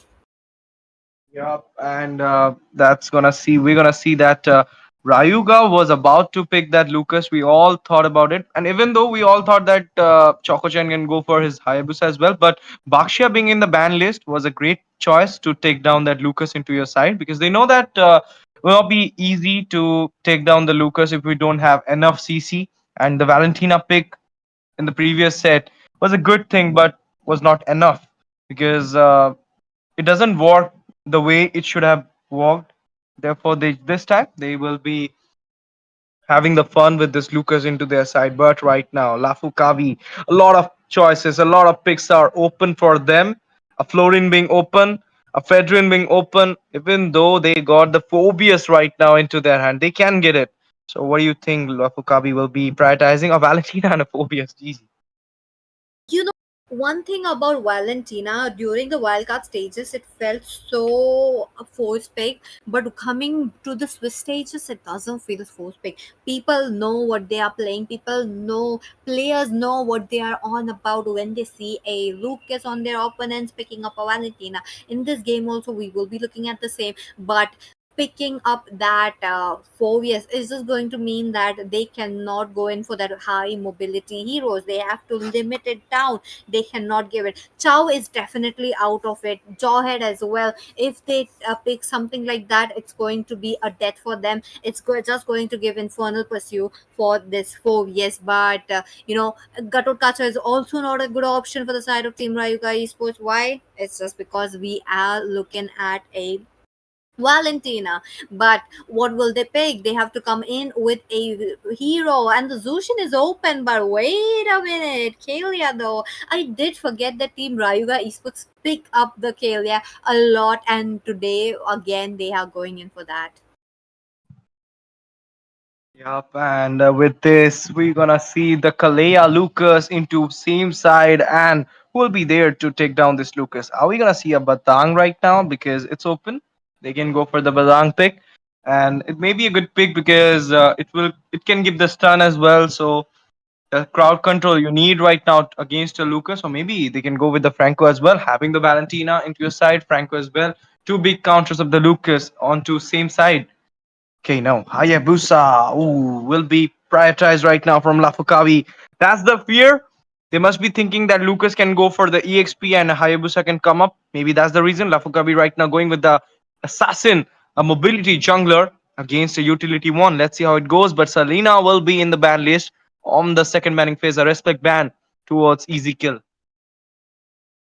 True, that's true. Now that we are back again into the banning phase, Selena would be taken off. I wanted to see a Selena game and not getting banned out. Come on, man. Both the teams can pick it up, but I want to see maybe next game. Maybe there's still series two still left. But maybe I'll just sit around and see. But now that we are looking at a Selena, we are looking at Raiga Esports still waiting it out. They don't know exactly what they are going in for that, but oh, a good counter for that. I was expecting something like a high loss being banned because 4vs exp high loss Rome, very good combo. I'm literally flabbergasted by these pics and also by the chat. The chats are literally gone crazy about the Zozo and everything. I'm having my fun right now in this match for real. I mean, all these years, all these months of casting, I never have this type of fun in the casting for real. Right Let me now, do it. it's in the banning list as well as the Selena, as you said, and the Badang. That was something I was expecting into the side of Lafu Kabi, not into their banning side. I agree. And now that one pick is left, maybe the Hyla should be the one, or maybe the Katot Kacha team Lafukabi. It really fits in so well into their hands. But as of now, let's see what are they going in. It should be a roamer. Yes, it could be a Roma for real for them, but I mean, what it will be? That's the main question. Because previous time they went for Bakshia to the Rome, but this time they have not a Bakshia. A lot of heroes are open, but Chip will be there in the banning list. That means Chip in 3 rows. I mean, 3 sets we saw that Chip ban. That means the chip is a respect pick for Lafu Kabi, and it's a, I mean, comfort pick for Lafu Kabi, and so it will be a respect ban from the side of Rayuga. But right now, Zozo with the Valentina, and let's see what team Lafu Kabi wants into the goal lane against a Granger. Irithel being banned, Kimi being banned, Aerith also being in the ban list. Yep. It's kind of showing me that Oh, a Beatrice, no, it's an Atan. hey, okay, long time no see. This hero is somewhere a little bit squishy hero, while they wanted some kind of a mobility for this Kalia. Understandable, Kalia with the tsunami slam is going to be quite annoying. Cannot rely on to that purify as well. That longer cooldown is just not enough, so they went in for something that they could teleport out as well. But Zushin being open, Ray's wife being open, how can we forget that? Yep, Jukshin right now being open will be prioritized, but it's a good thing. I mean, if you're gonna give this Jukshin to the side of Lafokabi, they could have, I mean, done a lot of things because not only the Valentina pick is a good thing, I can say, but Jukshin against a utility jungler do works great because not only she provide the CC, she also provide the damage as well and also participate in the team fight. Rather than a Valentina, she can only copy the ult of Lucas and she will not have the same sustain just like the Lucas. I mean, it's like you know what? Roll number 21, roll number 22. You can copy the assignment of 21, but you cannot be like the 21 in the Viva. That's how True. it goes. And look at that. Oh, the pick though. What is this? A Franco into the play. Long time no see. Lafu Kabi are definitely threading on a lane of nostalgia, which I'm really liking it. But at the same time, how will this team composition work? It's looking quite good. Whenever there's a Lucas, I do prefer a EXP lane. Valentina sounds a little bit absurd, but works very well. Pick up tank items on Valentina, a little bit of a damage as well. But ladies and gentlemen, let me welcome you into the land of dawn. You guys are watching the third match of the day. This is going to be Rayuga Esports versus Team Lafu Kabi. Let's see who picks it up. And the team who picks it up will be moving forward definitely on a different bracket. Yep. And with this, we can see that they already started the farming. Both these sides, aggro taking on their aggro. And Team Lafukabi needs to win this match if they wants to carve their name again in the Mythic Leaderboard because they are the Mythic Leaderboard teams, and if they were gonna lose from Elite Leaderboard, the aura will be kind of going to minus. But before right now, on to the Litho, a fight being on from the side of Rayuga Esports. Hayabusa coming up right now on the Kalea. The Quad Shadow being on will not be enough to take down the Kalea. Kalea, oh no, Kalea not backing up. Going on to the Hayabusa, the Flavor of HP Flicker being on right now. Franco going on, and it will be a first blood for the Franco. Overextending move will be prize from the side of Rayuga. It will be a punishment by Lafukabi. Interesting coming in. Lafu Kabi with the first blood, especially into the hands of Moon Knight. Wasn't expecting that, but they got that. Ezekiel onto that. Yup. Zushin though, so it's just moving around. But Rocco too aggressive. But wait a minute. Okay. Look at that. The first blood just being on by Lafukabi, but then it was the redemption coming from the side of Rayuga. True man going on to the Hayabusa will be taking him out before the turtle could spawn up. Look at that blue right now. Going for a grab. Will not be happy to take down anyone into his grab. But turtle, 1 second to spawn. Yep, it's here. Fichi, whom do you think gonna take it? Lafu Kabi really loves to capture that river area control to themselves. But this time around, Rayuga Esports are all in for that. They want to make sure that Chocolate Sand would be getting it. But Lafu Kabi, as I mentioned, they won't be backing down. Rocco, not level 4 though. Yep, we got level 4 very quickly, but okay. Okay, look at that. Skalea Tsunami Slam coming up with the grab being on. Valentina taken down. And in the meantime, a lot of damage onto the Phobias. He will be taken down as well. The turtle will be a free thing right now for the side of Rayuga Esports. Just chasing down the Hayabusa, and the whole Lafukabi will not be contesting for the turtle right now. game going down. Chocolate Chan picking up that turtle for himself. First turtle going down. Rayuga Esports winning up that trade. Now they did get that, but wait a minute. It is a Granger winning that lane, but oh. In the meantime, we can see a fight being on at the jungle of Lafu Kabi. 4-man being there, surrounded. Rangers managed to take down Hayabusa. In the meantime, Kalea being down. 1-for-1 trade coming off from both these sides. 4-2 is the score, whereas a goal lead is kind of 1k, 1.5k. Hey, look at that. Choco Chan's initial war going on in the top lane. Franco managed to take down the Granger. Oh, look at that. The Jukshin not being there right now. Vishal being the only one. Nathan on to the ult, but Franco is also being there at a sliver of HP. Will he manage to get back? No, it's Nathan getting down that, taking down that glue. And in the meantime, the Nathan will be taken down as well with the help of the Tsunami Slam.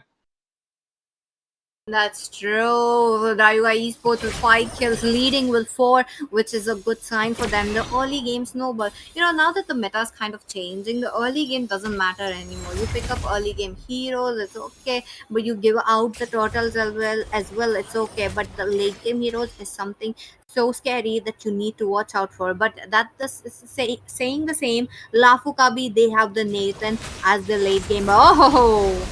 Hook being on, what a hook it was, and the bloody hand as well, but will not be able to take down anyone. A sliver of HP. Jukshin right now chasing up. In the meantime, killing spree for the Choco Chan, going on to that Ripper. He just ripped the Ripper's heart. Definitely, what a play coming down, even though they were the ones, Rocco. Okay, Rocco is playing very aggressive at this point. Blast coming on to that Valentina, and they managed to take down the turret. Choco Chan being doing whatever, he will be taking the turret as well. Rustin Call will be taken down, will be vanished right now, will be finished up by that Hayabusa. It was an overextending move. He shouldn't have went for that after taking down the turret. I do agree, but let's see. 6-5, right? Lafu Kabi are still counting on. The terrifying move is too much, but Wiki Shadow kills up there, but yep. Yup, and once again, you can say that the turtle being on and the river control is right now having into the hand of Rayuga Esports. Even though the team is being there, Lucas ult will be taken out by Valentina. That's a good thing. But look at that. Okay, look at Hayabusa and the whole co is coming up. Initiation from the Rocco. Rocco at a sliver of HP. Infernal Pursuit coming up with that. Valentina with Unleash the Beast. A fight being on. Bloody Hunt being there in the back line. Valentina just got perished away. Double kill for the Choco Chan. And maybe a triple kill. No, Phoebe is being down by Kalea in the meantime. Chasing down that Franco. Zukshin managed to take down him as well. They managed to take down the mid tier. And a 4-for non-trade with the turtle being in the hand, as well as one turret in the mid as well. Let's go. Rayuga Esports once again with those trades onto their hands. Now, how come the Franco is getting so much kills as well as assists? 2-1-2. That is a score for a assassin, not but wait a minute, Rocco. Up Rocco right now again going on, and this time the Franco will be captured. He will be tormented down. In the meantime, Jukshin going on. Okay, Nathan will be ulting himself to go out from the situation, taking down the tier 2 in the bot section, getting down those turrets, and look at that Hayabusa right now will be going back, but the Lucas with the blast. Oh, now we managed to take down that Hayabusa.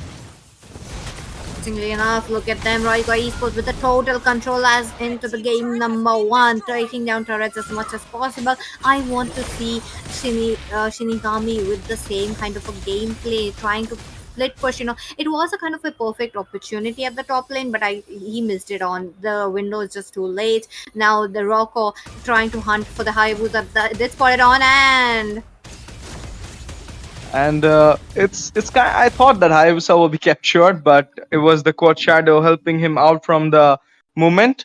But in the meantime, Franco and the Co are right now split pushing in the bot. I mean, they managed to split push one turret when that 4B trade was there. And look at that Tsunami Slam coming on. Hayabusa, even though waiting for the Ogi Shadow kill, not be enough to let him be safe at this point. Taken down easily. Zozo being the only one. Rhapsody coming on. Granger 1v1 with the Zozo. Zozo need to back off. What is happening? And Hook is coming up. And with the bloody hunt will be missed by the Jushin being there.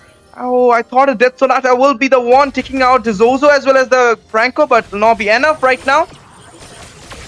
Interesting. The hooks are really, really good. I'm really liking that. But at the same time, Lafu Kabi, even though they are making the hooks, they have to make sure that they are not losing those. But okay, Wiki Shadow Kill coming out the top lane.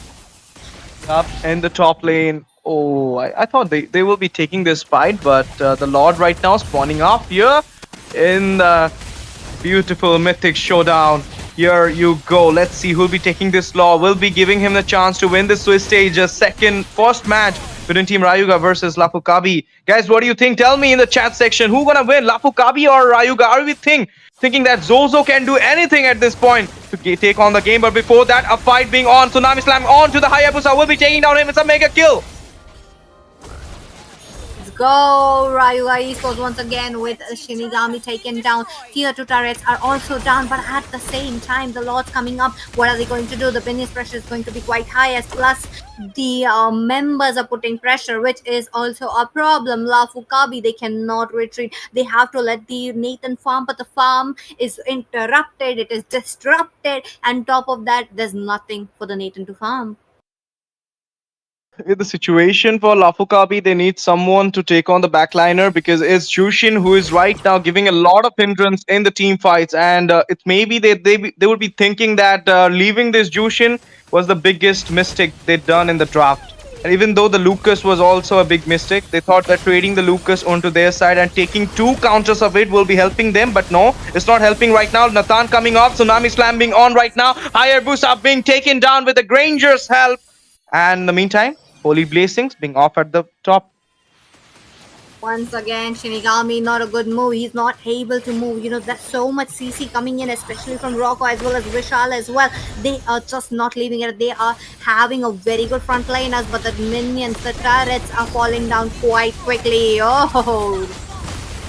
Game speaks more than anything, but right now Kalea being picking onto Zozo. He'll be taken down. Monster kill for the Lucas, and in the meantime, Franco being taken down as well, going for the Hayabusa double kill for Choco-chan. Only Phobius, the Ripper, being there will not be enough. Recall spamming already started. They will be taking the Hokage's house. Almighty push, and it will be the end for the team Lafu Kabi. The fame will not be same because it's the game by Team Rayuga will be taking them into the top of the game.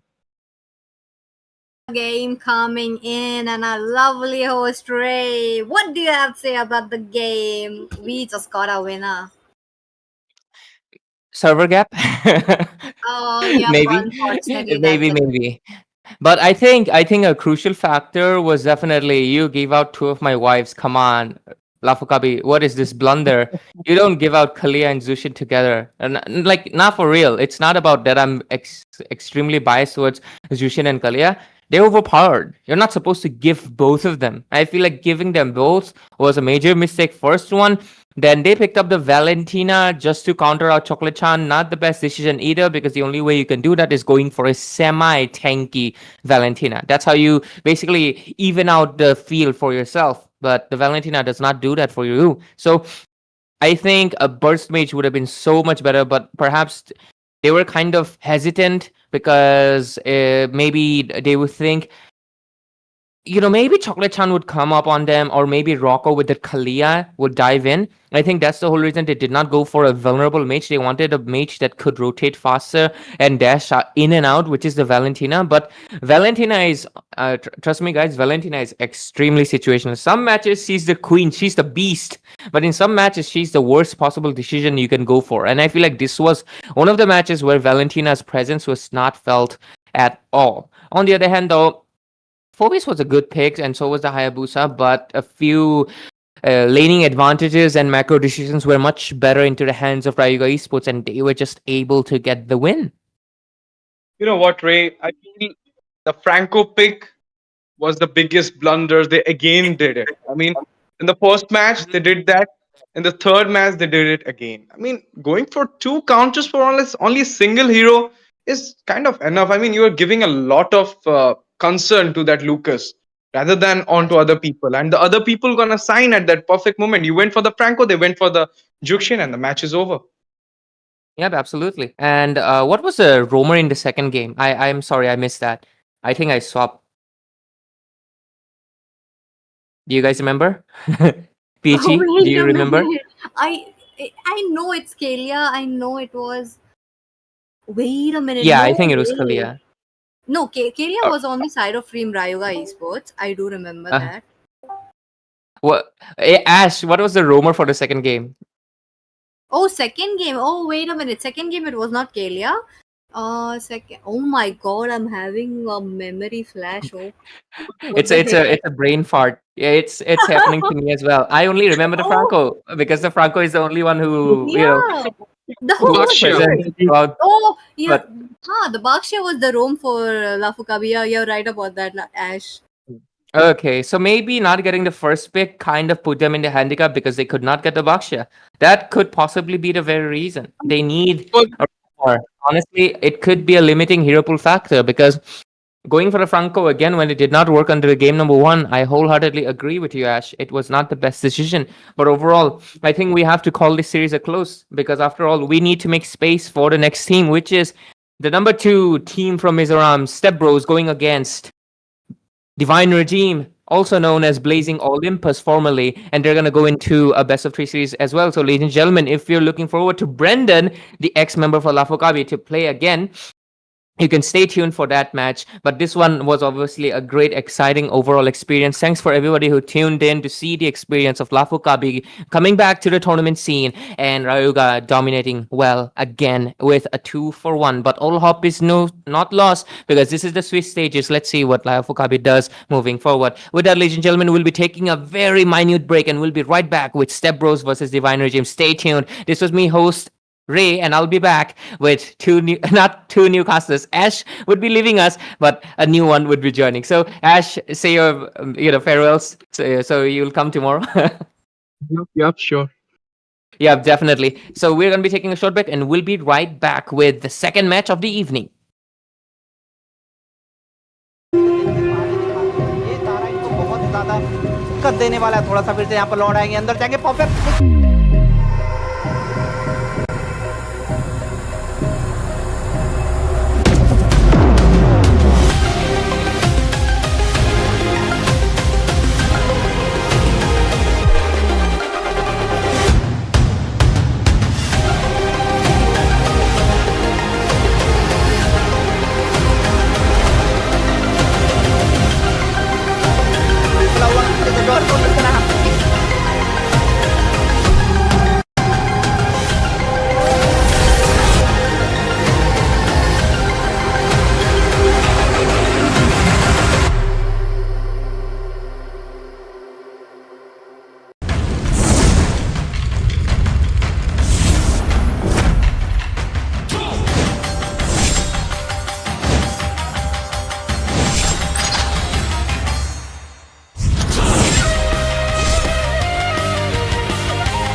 वाला है, थोड़ा सा फिर से यहाँ पर लौट आएंगे, अंदर जाएंगे popup.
And welcome back, ladies and gentlemen, to the Mythic Showdown Season 1 presented by your beloved Indian Gaming Corps and, of course, along with Vista Games. And right now, after the thrilling match that happened in the evening from 7:30 p.m.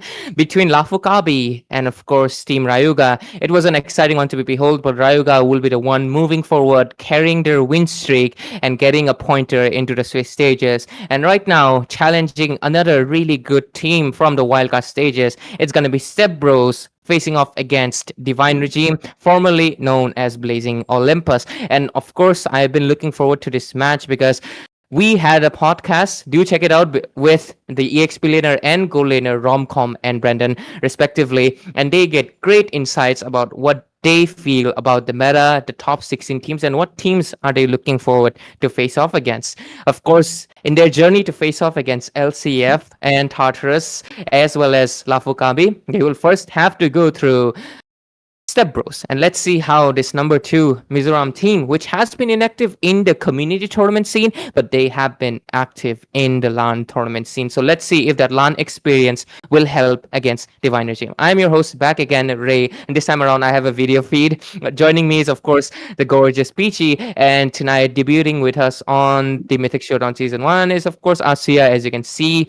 But first, obviously, Peachy, I think you're really happy to be joining one of your besties today. Finally, getting to cast with Asiya. So, how are you feeling? Of course, it's also Divine Regime. It looks like a really great fate tide. We were both there at the podcast. Now that they are here in the match as well, and we are still here. So again, Yeah, yep, it's the we're always fate. going to be here. Yeah, this is the It's a fate funny one. so I really like that. But again, leaving all that, I'm really happy to see Asiya back. Hello, Asiya. I hope you're doing well. And how are you feeling? I'm pretty happy, just like both of you, but then again, I kind of feel left out because just look at the smiles. Look at these beautiful smiles, ladies and gentlemen. And it's been a while since I've seen On a Ray video. and on a video, and Damn. he I'm on seems to video be every day. changed. What just happened to your hair? Did it grow back, Ray? Wow, and she speaks like I'm like an eldritch being or something that is not capable of growing hair. Yeah, yeah. So yeah, I cut hair and it grows back. It is a very surprising factor, I know. But of course, let's talk about our teams tonight, which is Divine Regime and Stepbros. I'm talking about the teams before she roasts me a little bit more. But yeah, overall, Divine Regime, their performance in the wildcard stages was nothing out of impressive, and I think they're also a team that has close to 100% win rate, if I'm not wrong. So yep, they are facing off against Stepbros, and I'm really excited to see. So, Asuya, I think, of course, after a long while, you're coming back to the casting scene, as well as obviously casting for IGC again after many months. I think you're gonna be really surprised with the lineup changes and everything. Divine Regime, it's no longer the same one that was previously. It is a completely brand new. And even for dear viewers who might be confused, like, oh, which Divine Regime is this one? The old one? No, no, no. It's a completely brand new team that consists of Raden, Romcom, Brendan for their star players, and they have 2 new additions for their mid lane and their roamer spot. Let's see how good they do. And Peachy is well acquainted with especially Divine Regime, but any supporters for Stepbros, do comment down below as well. So Peachy, what do you have to say for, of course, Divine Regime? Divine Regime, I'm looking forward. During the podcast, they did mention that they put very little hours in their practice. So again, against Stepbros who do have a lot of experience, you're talking about one step ahead of being being ahead of Divine Regime. If this was the old Divine Regime, I feel like they could have been on the same plane, but that is not the case. Here we go. Yes, absolutely. And Asi and Peachy will right now take it over from here, guys. I'm your host, Trey, and I'll be taking a step back as Step Bros versus Divine Regime. The draft begins now for game number 1, best of 3 series, Swiss stages, Mythic Showdown Season 1. Take the stage, Asuya and Peachy. Well, thank you, Ray. We will be missing you, and I hope we come back to you soon because the entire audience misses you too.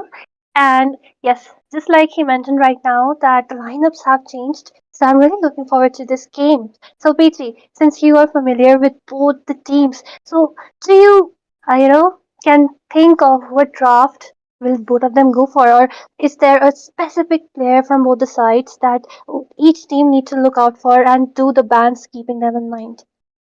We do see quite familiar faces such as Doug, Brendan, Raren, Romcom.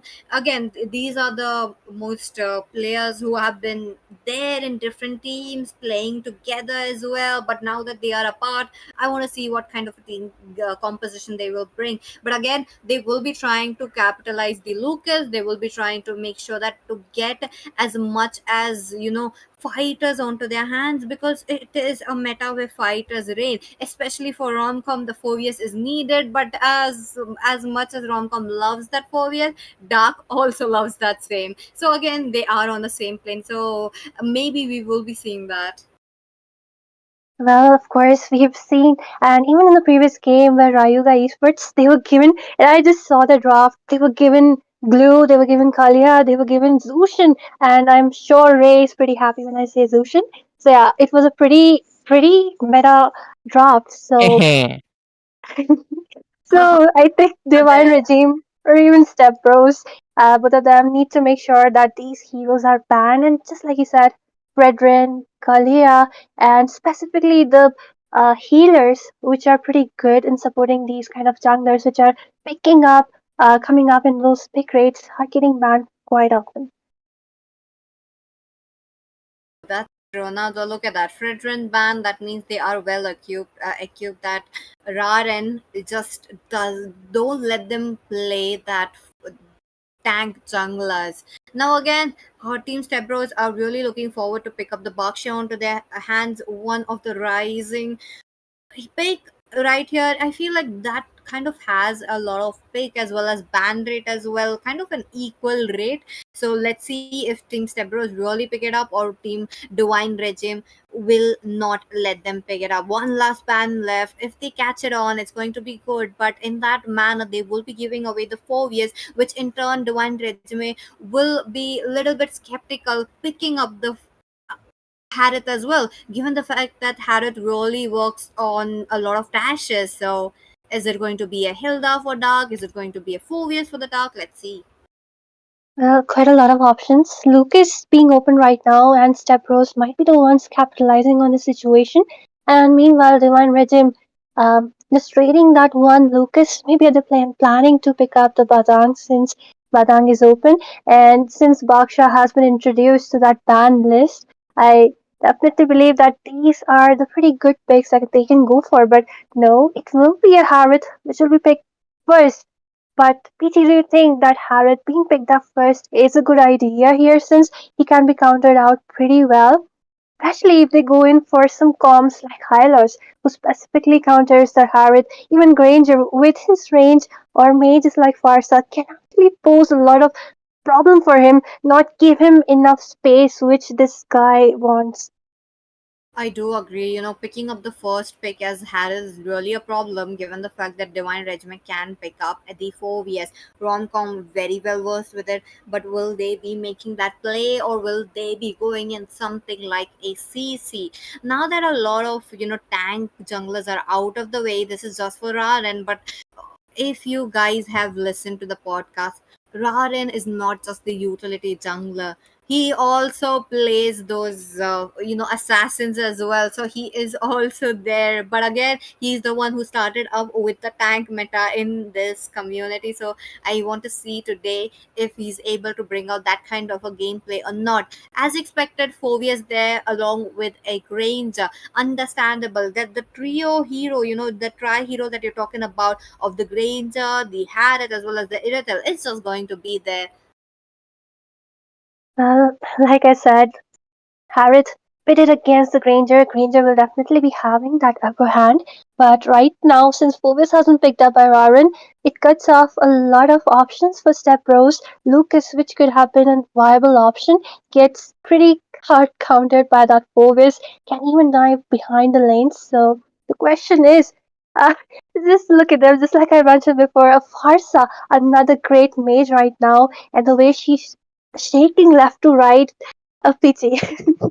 I know, right? I know, right? It looks so majestic. Like, look at that. It is just well done. Kudos to IGC as well. The team has really worked hard for it, and this is just a banger draft I have seen so far. But here we are moving ahead into the draft, chip being prioritized. Understandable why the chip comes in, but this way around, the Louis should be banned or picked. But now that team Stepbros have picked up the Fasa, Louis ban, I don't think so.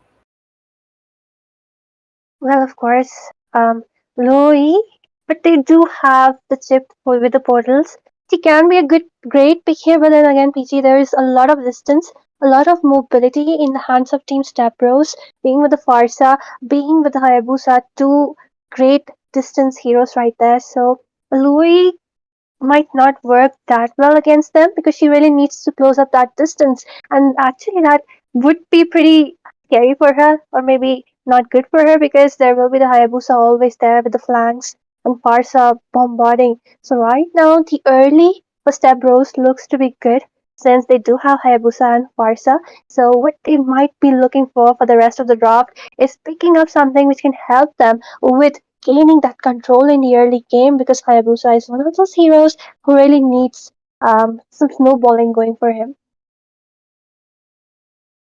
That's true. That's true. Now that you know that this is the team composition that teams are bringing in, Selena, understandable. Again, the vision that she provides, maybe the Novaria should be there into the next. But again, a little bit, maybe or maybe not. Again, it is a pick very popular in the Philippines and the Indonesia rather than India. So I don't think that it will be banned. But at the same time, Gaturkacha out, there might be a high loss onto the side of team Step Bros.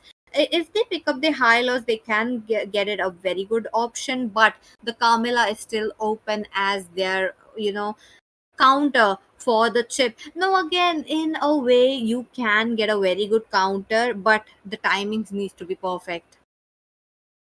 Well, yes, definitely. And the last ban, still under suspense. What will Step Bros go for? They have a lot of options.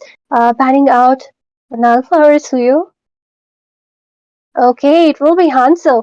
A Selena and a Hanzo.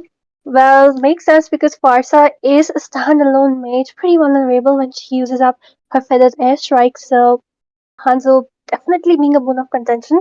A good ban right there, but the final four picks from both the sides since the roamer and the EXP has been picked up. So PG, which jungler is viable in this option?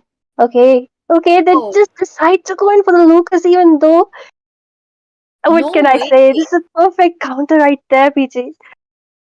Ain't no way they go in for a Lucas. I did forget about that. That is like a trump card being shown from the side of team DR. Look at that. Wasn't expecting it. We got that. But I think this is a perfect gameplay given the fact that Chip does moves with a lot of, he's reliant on a lot of team fights. And Lucas can provide that. But they need to cover that distance. They need to get in a very good flank. But wait a minute.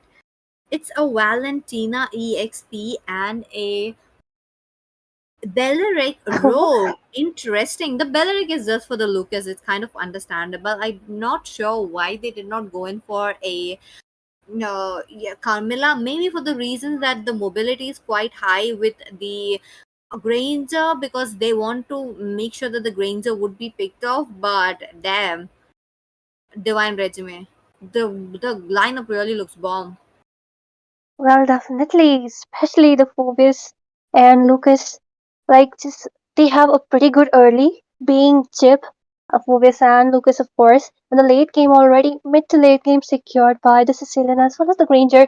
Meanwhile, from the side of Team Step Bros, they do have the early in the hands of two mages, but then again, at the end of the day, they are mages, right? And they are pretty squishy, and I believe that Phoebus will be able to sufficiently provide a lot of zone for both of them. And of course, Dark or whoever is in the EXP with the Valentina might go in for a semi tank build right there, but then they really need to be careful with the positionings because one shot from that or one combo coming in, the zones coming in from Phoebus and Lucas, and just some follow ups coming in from Brendan as well as the Sicilian can one shot these people down.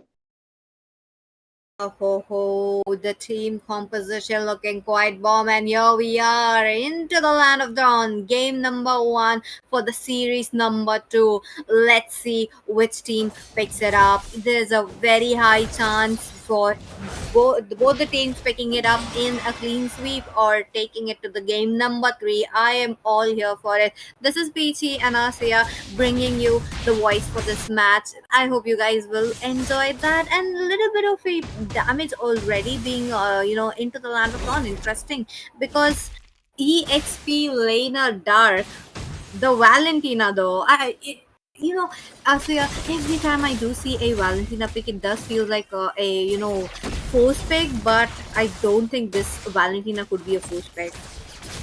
Well, she does have a lot of options there. Perfect counter for the Lucas, and of course, she can even copy up that Phobius. So, makes sense, but then again, really needs to rush that build for damage as well as sustainability, because at the end of the day, you really need EXP laners to zone people away to create some safety. Create some space for your squishies, for your jungler, for your mage, but Dark right now isn't in a position to do that. Meanwhile, Romcom on that Phobius being one of the best EXPs to provide so much space for the team. And right now, them just contesting for some goal leads, waiting for the first turtle of the game. And Belric is a great tank, but then again, he also, needs to, even if he's there in the front, he will be all alone. So I think he will be getting quite a lot of hits, getting melted down pretty fast, and then the backline will be really easily accessible from side of Divine Regime. So Stepbros, they really need to watch it out that how they are planning those ganks. Will they be the one to initiate them, or will they be the one to retaliate the initiations coming from the side of Team Divine Regime? Let's see. I had it against a Granger though. Granger is going to freeze it. He's just doing the same, but the turtle is up. First turtle, let's see. Dark Dust picks up the Unleash the Beast, goes in. Well, definitely, but just look at the Phobius right behind the scenes doing so much zone, but definitely it will be one hit by Tenzin and he will be taking down Raw and taking down Dark, as it should be a double kill for him, as Hayabusa is also taken down. They're still on the rampage as a triple kill for the Lucas. What is Stepbros doing? They do not have enough sustain for the early and still going in so deep into those team fights, speaking. Now for the every other member, this is bonkers.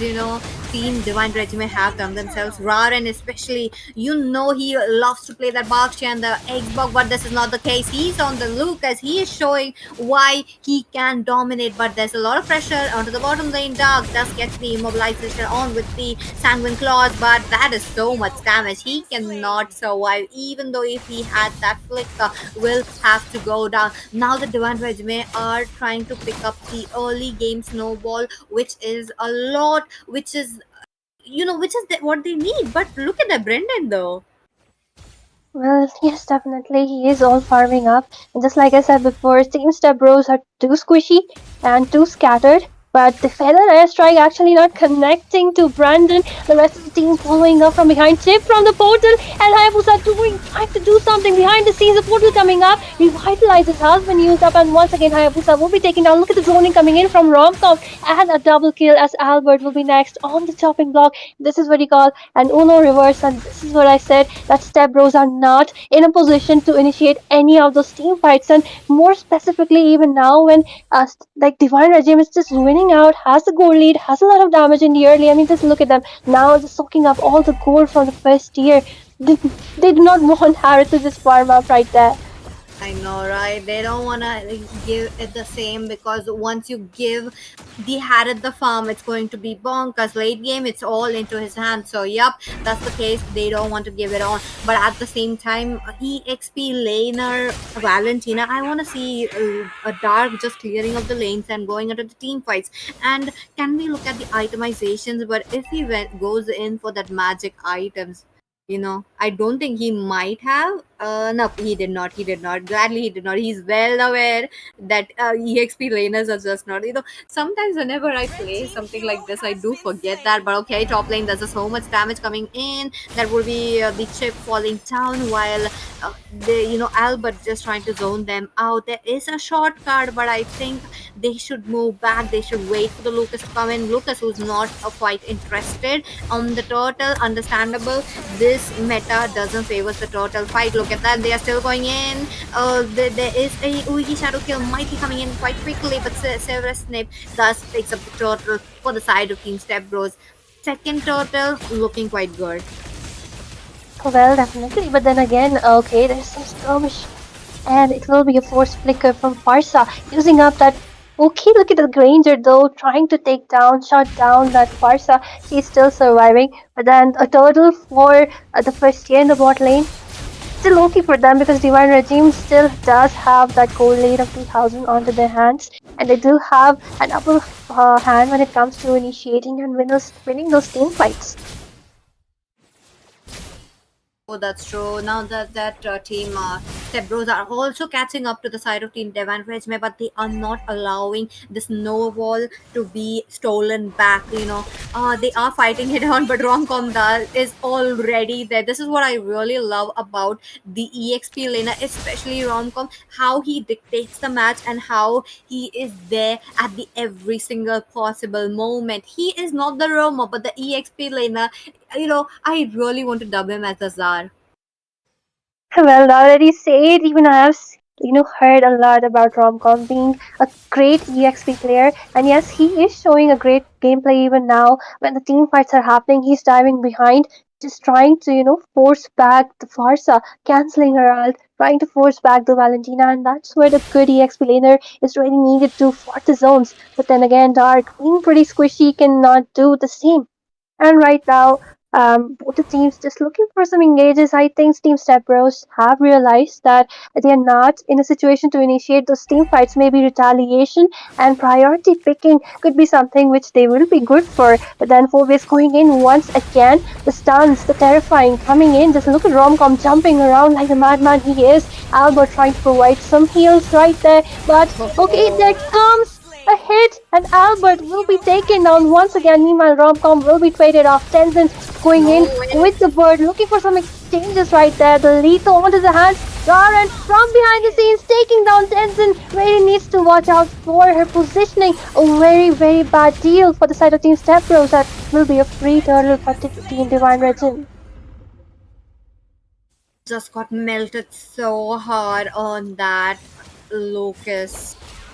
The Lucas literally fried that, but okay, shot is coming in into the bottom lane. That's a very quick trying to target down the Harad as much as possible, which is a very good sign because Divine Regiment, the chip pick is all about them picking them off at a very awkward times. The Harad was there, but the mobility really saved him. But as of now, the turrets are into the hands of Team Divine Regiment. Look at that, 2 turrets already picked off, while Stepbros are not able to get step out of the river area. If they go, it is an absolute death sentence for them. But okay, look at that, they do have a option to do the feathered airstrike. They do clear it up, but Raren though almost taking down Tenzin.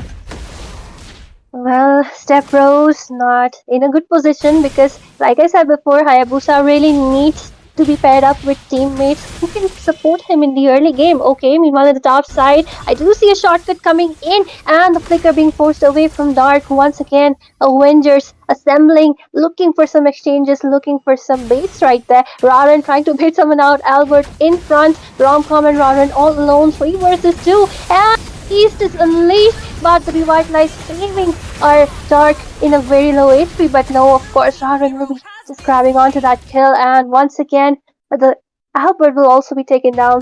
Okay, Stepbros not in a good position, just waiting for Harriet to farm up. But what can even Harriet do? They do not have the space. Like even if he performs that Zaman Force, he cannot just move around because there's so much stun coming in, so much chain CC, so much control in the hands of Team Divine Regime.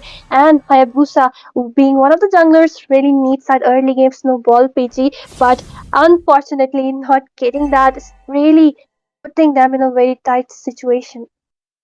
I do agree with you, Asia, on that, given the fact that Divine Regime doesn't want to give that snowball onto their hands, which is a good thing because rather than wait a minute, the Zaman Kotas comes in, but the burst and the Sky Piercer from the Kurama is no joke. He was waiting for that, but the shortcut might be coming in at the any moment. Passer already waiting it out, trying to catch the Hayabusa, but the Hayabusa is completely at the opposite lane. Tenzin might be the next, but wait a minute, the Lord is being in that kind of a contest. Not exactly Stepbros stepping out, but they want to, but they cannot. Brendan takes it away. I mean, what can Stepbros even do right now? Losing on the micros, losing on the macros, and it is 100% the drop. Okay, meanwhile, finally Hayabusa getting one kill on to the Sicilian right there, but does it even matter? Even though you get those shutdowns, the exchanges, look at the goal lead so much in the hands of Team Divine Regime, just looking to freeze or seeing those lanes, looking to even push one turret slowly as they approach the entire team fight switch with a lot of discipline, with a lot of precision. They know whom to focus, where to focus. Chip always makes sure to pick out those solo people around the map. Okay, the game's kind of progressing very quickly with the Lord moving down, but wait a minute. No way he's surviving that. That's too much. Rewatch cannot save him. Peekaboo takes him out. That is definitely not a good moment for the Belleric though. That's just too much. But the minions are dropping in. It's just going to be at every single lane possible. 11 minutes into the game, or just a few more seconds, the passive will be blown out. But the minions are already in, so that means already blown out. But at the same time, Ryan is just so farm that he can 1v1 easily. 8-0-2. This is a score you should be having on a Lucas. Lucas, who really loves to go in for the brawly kind of a team fight, is just on his hands. It is on his cards as of now, and I'm really liking it. But Stepbros, to make a comeback, they need to get their Harith farmed up. They need to get the Valentina up with, I want to see the Valentina pick up the shortcut now because they have to find someone off flank. They have to get it on flank. Well, definitely, because even if she takes up that ult from Lucas, she really needs to dive in, and she isn't tanky enough. And if we could see the builds right now, I'm hoping that she has gone in for some tankiness onto her build right there. Okay, she has gone in with the Thunderbelt as well as that Oracle. So yeah, she does have a bit of a heals, but then again, right now, just look at 11,000 gold in the hands of our Lucas right there with the Winter Crown. Do you think Valentina can even survive that? Even because if you do see Raren, the way he's targeting the flanks, he's making sure the Harith is not able to breathe, he's making sure the Farsa is not able to breathe. Same goes for the chip.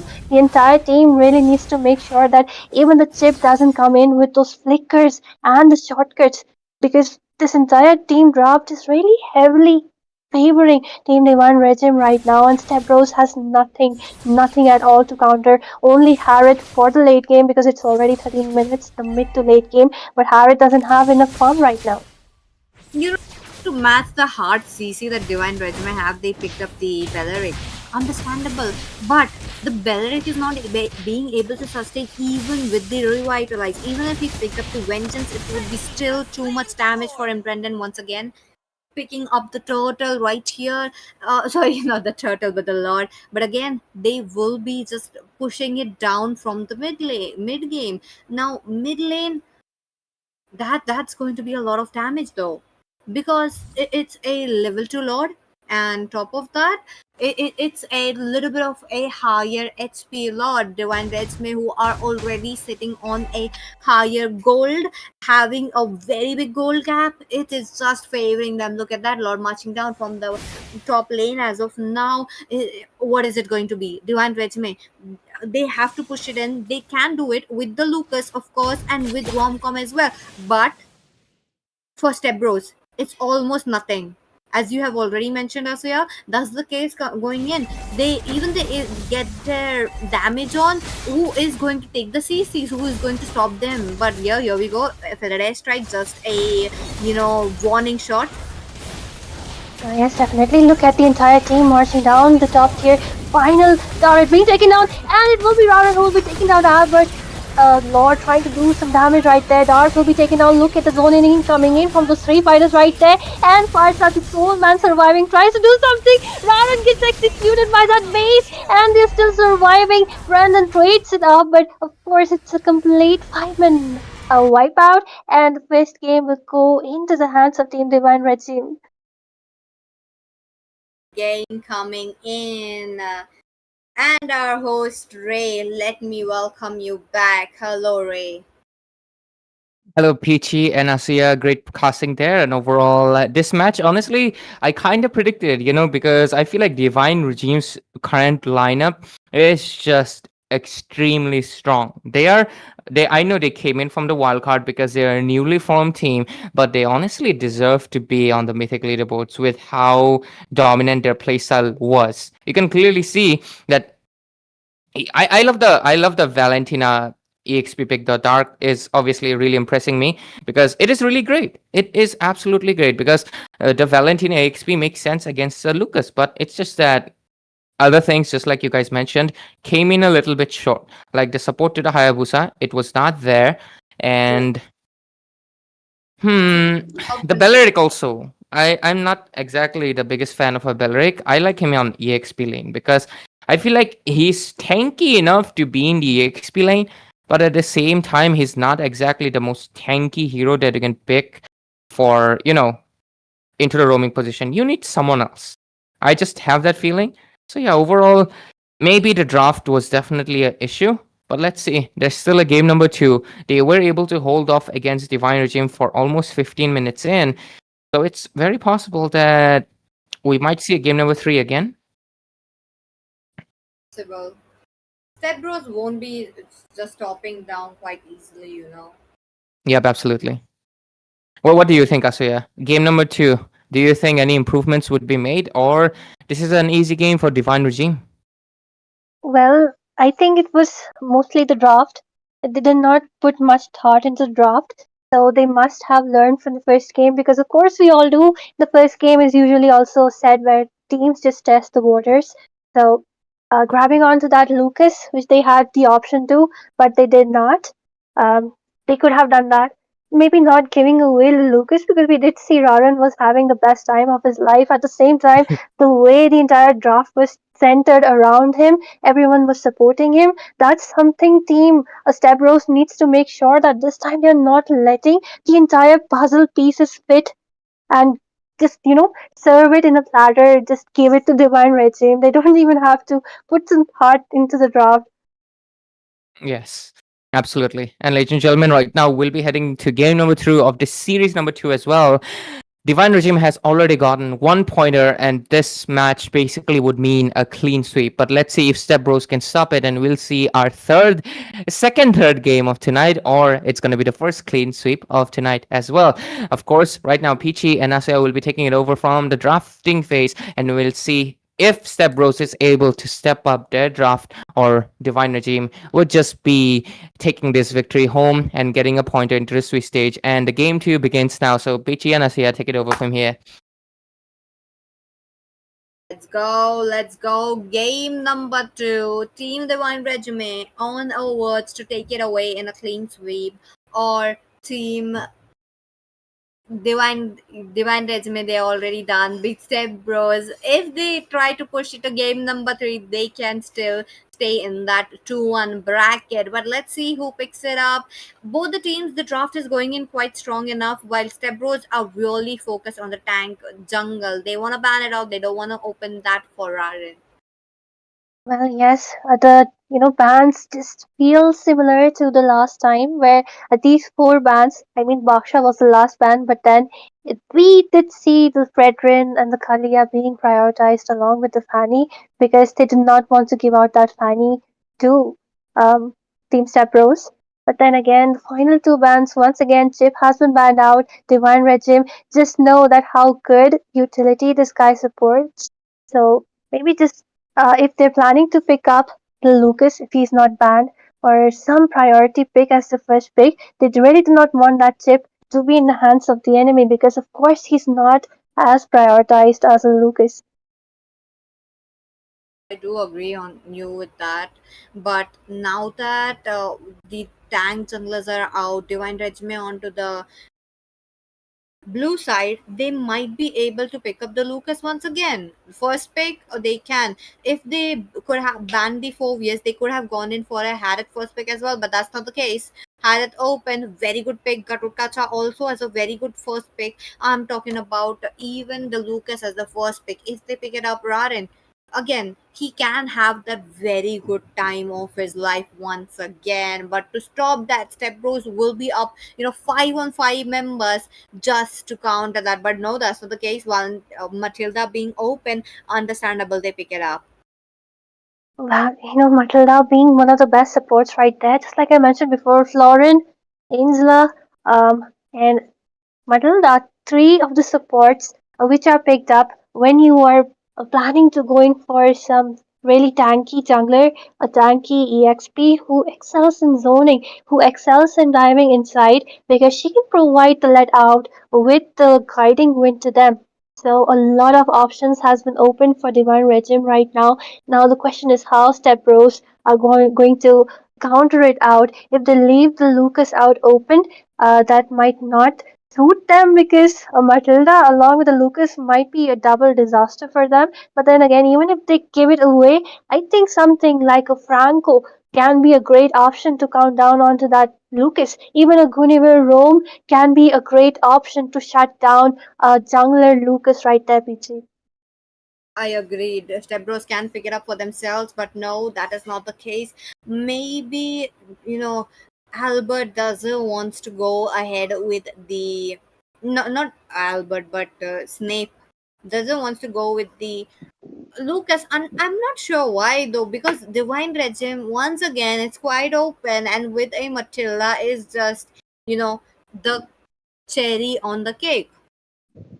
If they pair up together, if they go in all together, it's just really, really a good combination. But at the same time, they can pick up a high loss just to make sure that the Phobius won't be at the back lines giving a hard time towards the marksman. Now that Phobius is picked, that means Harith is automatically banned. No need to ban it up, but a team Divine Regime won't pick it up. But if Brendan do have that confidence, he might. And same goes for the X7 UE as well. If he could, he will. But Selena gameplay finally, Asuya, I wanted to see Selena gameplay into the series number 1, but finally I'm getting it. And of course, who doesn't want to see the Cinderella using up that card and leaving behind the shoes, leaving nothing? Oh, so yeah, she is a good pick here, especially because there is a Louis, and she has that distance to throw her arrows, shut down someone crucial from those team fights, and a very good anti-dive option right there, along with Aurora, because he can just stun them away. So right now, just like I said before, Divine Regime going in for that Matilda as well as our Raran once again on to the Lucas. A pretty strong comp coming from their side. Meanwhile, the same goes for the Step Bros. Right now, the draft looks to be pretty good because they have the Florin. Now, all they need to do is pick up something which can counter out the tanky picks, which will be coming in from the side of Team Divine Regime. So, an Alpha could be an option for them right here. Fredrin has been banned out, nothing else. So, yeah, all they need is to just fill in the puzzle pieces with those tanky picks right there and a marksman which can actually, has a mobility. So a Claude or maybe a Von could work out here. What do you think? Be a very good pick, but again, can get a little bit squishy if Raren does gets farmed up like the last game. She's gonna get bursted down along with the Sky Piercer. But flooring though, they have the heal on their side, and stacking up that HP is just okay. You can do it, but it won't matter much because the damage should be there, and the constant heal from the flooring is going to be a little bit annoying. So to get with that, they do have the shield onto the counterpart. But here we go, look at that. We finally are getting a Moscow game, the split push game, so that the Moscow can actually get his farm up, which is quite interesting pick, given the fact that what are they going to pick to counter this. Granger, no wonder they can actually pick it up once again, but it could be a problem. The crit damage from this Moscow is a lot. PT, I was just thinking about another marksman, and they have just picked it up. Moscow being a good option here because Selena will be someone. Because if we know in those team fights, Romcom or whoever is the rogue, the Matala will be in the front lines, and of course Lucas, you expect him to be the close range he is, be near the enemy. So right now Selena will be far behind, trying to stun lock people. But then if Moscow is playing good, if he knows whom to prioritize, he will enter the team fight with the SOD, takes down that Selena, and that should be his priority right there. Meanwhile, okay, Glue wasn't banned out, so Stepbros will be facing quite an issue here because we all know why, because Glue is just so annoying. And once again, Ranger being picked up, another long range, two frontliners, and Matilda being the puzzle piece in the middle who will be connecting both these ranges together. So Divine Regime, that draft looks to be pretty good right now, pretty balanced on the side. The Steam Step Bros going in for a Joy. Do you think Joy will work here, Peachy, since there is a Matilda who can just fly these people away too long range, and Lucas with so much control onto the hand? To take the snowball, yes, it may work, but again, they are heavily dependent on Dark for the front line, and he needs to come up. Game number one, during the early to the mid game, he wasn't much active.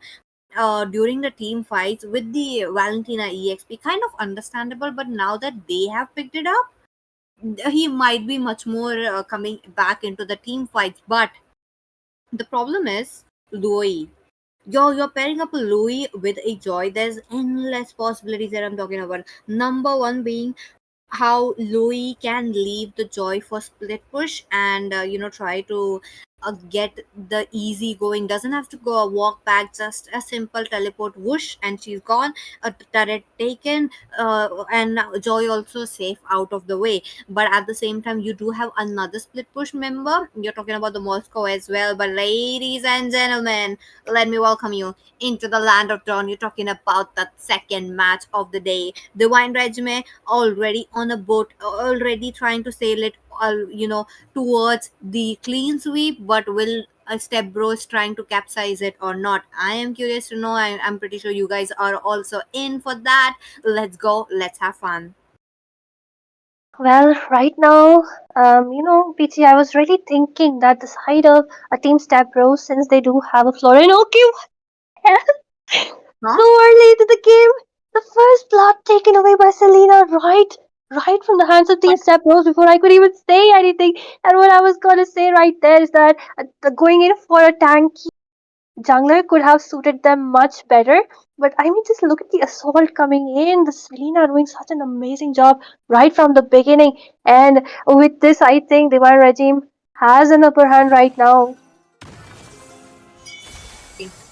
The upper hand's really looking good, given the fact that Romcom has rotated all the way from the top to the mid. Now he is also trying to get level 4 along with Peekaboo.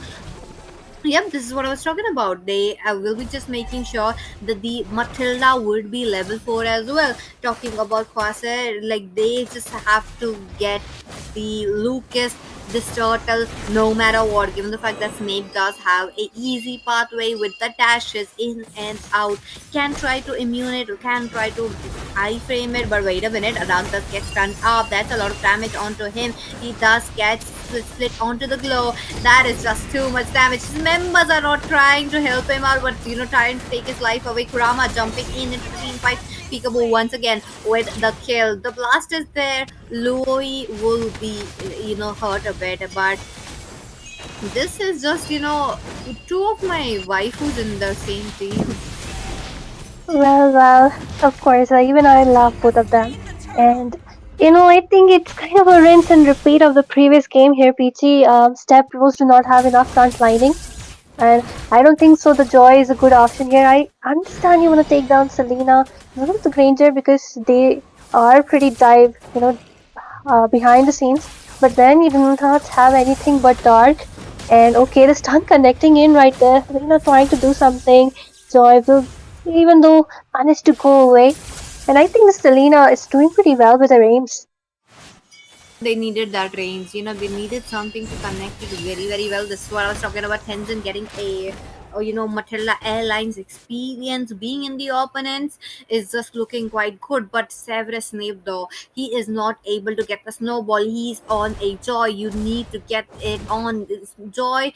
Early game, it is his suit. But not getting it, it's going to be a problem.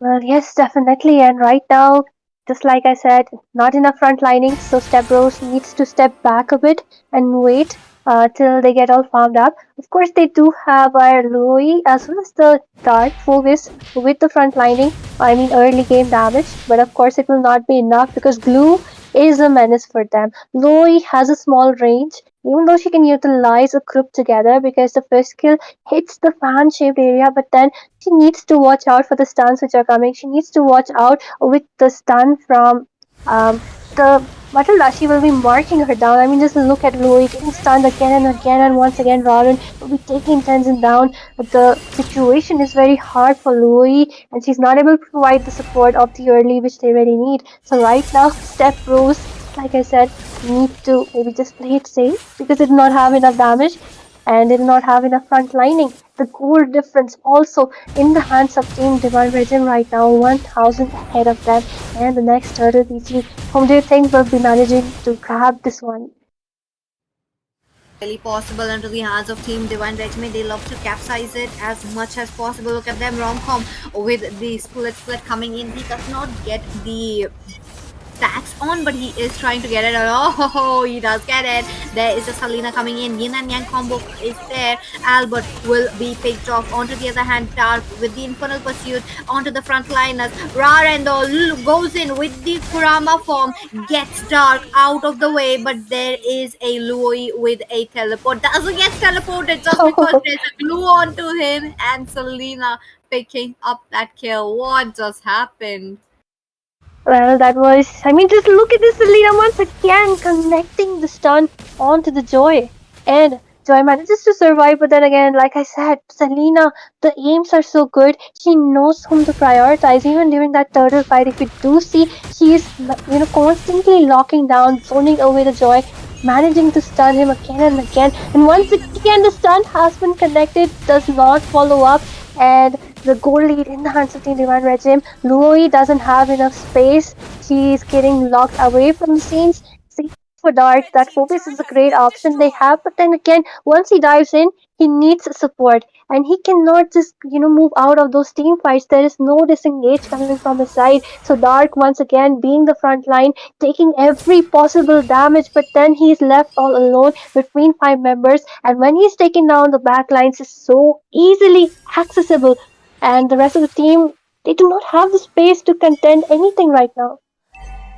The team Stepbros are collapsing very quickly, but look at that. Matilda Airlines once again onto the Florine. Second death so far. 6 minutes into them, almost closing down to 7. That is just a lot to give in. I do agree the Florine won't have that power spike towards the early game, but during the mid game, after she picks up the second item, especially the third as well, she is going to shine. But at the same time, Divine Regime with 7 kills or having that snowball is a problem. They cannot let that happen, and they are letting it happen. Stepbros to retaliate back, they are playing purely for the late game. They are playing on that Moscow. They are playing on that split push as well, which is a good thing because there's tankiness. The split push is kind of counters each other, but they need to be very aware. You come here at the Swiss stage, and if you're not aware, then it's going to be a problem. But these teams are very well equipped. They know, but okay, Dark just dodges the abyssal arrow. Understandable. Well, yeah, and Selena doing what she's best at. The stunning people away, the traps are placed. Just look at those locations. the traps are placed, providing so much vision right there. Meanwhile, I haven't seen a single diversion gameplay coming in from the Loi. I mean, she is an early game artillery, but would you pick her mainly is for those surprise attacks, those macro control of the map coming in from the diversion. But right now, Stepbros need to step back because the goal lead did not have enough gold, they did not have enough micro, they did not have enough sustain for themselves. So I think even they know it. The first Lord will just be in the hands of Team Divine Regime right now. And the split push, even Moscow, just trying to do something right there, but they are forcing their recalls because they need to play it safe for now.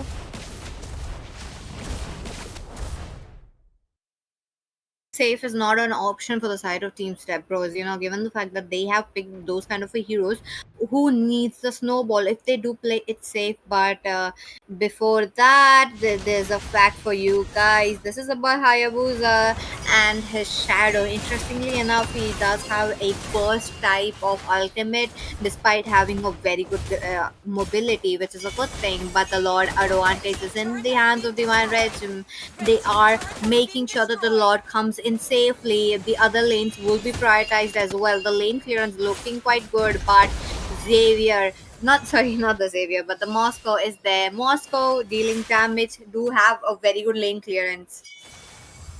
I mean, true, and the Lord marching down, the stuns connecting left and right. Selena terrorizing Stepbros for now. Madara being melted down by the Holy Shield. And, okay, Joy gave grabbing on to that Holy Crystal. The Flicker has been forced up. They are trying to force their way through Moscow. In a low HP, just goes back for the retreat. Look at the glue, trying to zone people away in a really low HP. Manages to flicker away. The stun lock connecting onto the Loi once again. And Selena manages to just move away successfully. But then again, it will be the Moscow who will trading him down. Meanwhile, Brandon grabbing that kill onto the Phobius as he's the one on the exchange list right there. I mean, what can I say right now? Loi not having the best time of her life. There isn't enough sustain. There is not enough frontlining. She's always under the brunt of those hits, those abyssal arrows coming in from Selena. And like a mage, you really need the mage on those team fights, but she's just not available. So what is Stepbros even supposed to do in this situation? Stepbros, they lost a lot of farm right there. While there is a Moscow farming up, but with limited farm, how much can he do? And onto the same note, even Severus Snape trying to do the same. They are reliant very much on the minions and the little creep that they are left upon. The purple buff and the orange buff completely taken off. They're just not leaving it. While they do have a squishy lineup, I think they should have went in for a high-low CXP and drafted a Florin. Could have been much better combo. And in a way, somewhere along the lines, the damage is getting through the Florin a lot. Well, of course, I mean, if you do see her, whenever she tries to be ahead to use up that second skill for the stun, she is kind of, scared that will an arrow hit me? And Loi, just like I mentioned, because she has that short range, she needs to be in front. But as soon as she takes that, crosses that threshold a certain distance, there is the arrow hitting her zoom.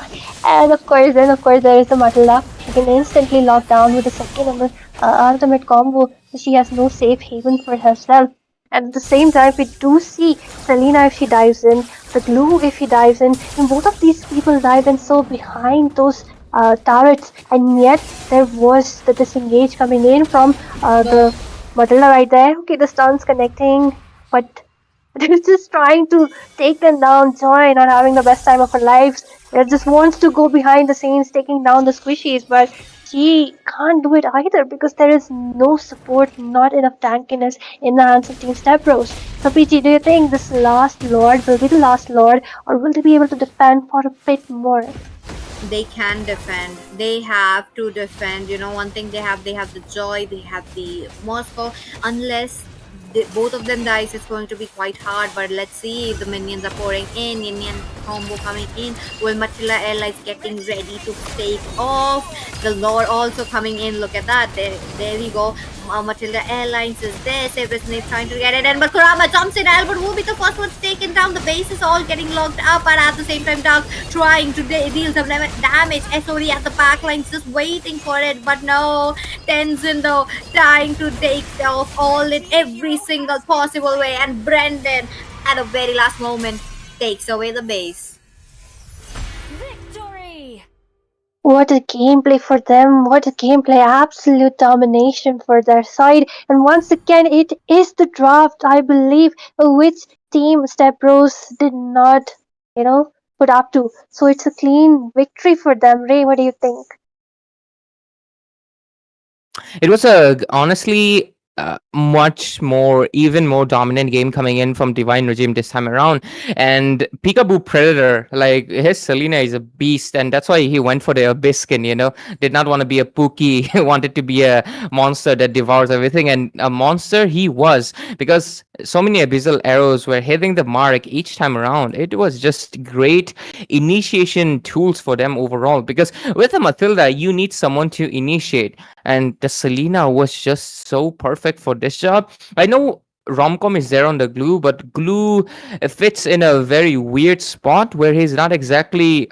Sometimes he's initiator, sometimes he's more of a soaker, sometimes he's just trying to flank. So it really depends. On the other hand, though, giving out Raden the Phovis again, I feel like that was Raden the Lucas again was kind of a bad decision.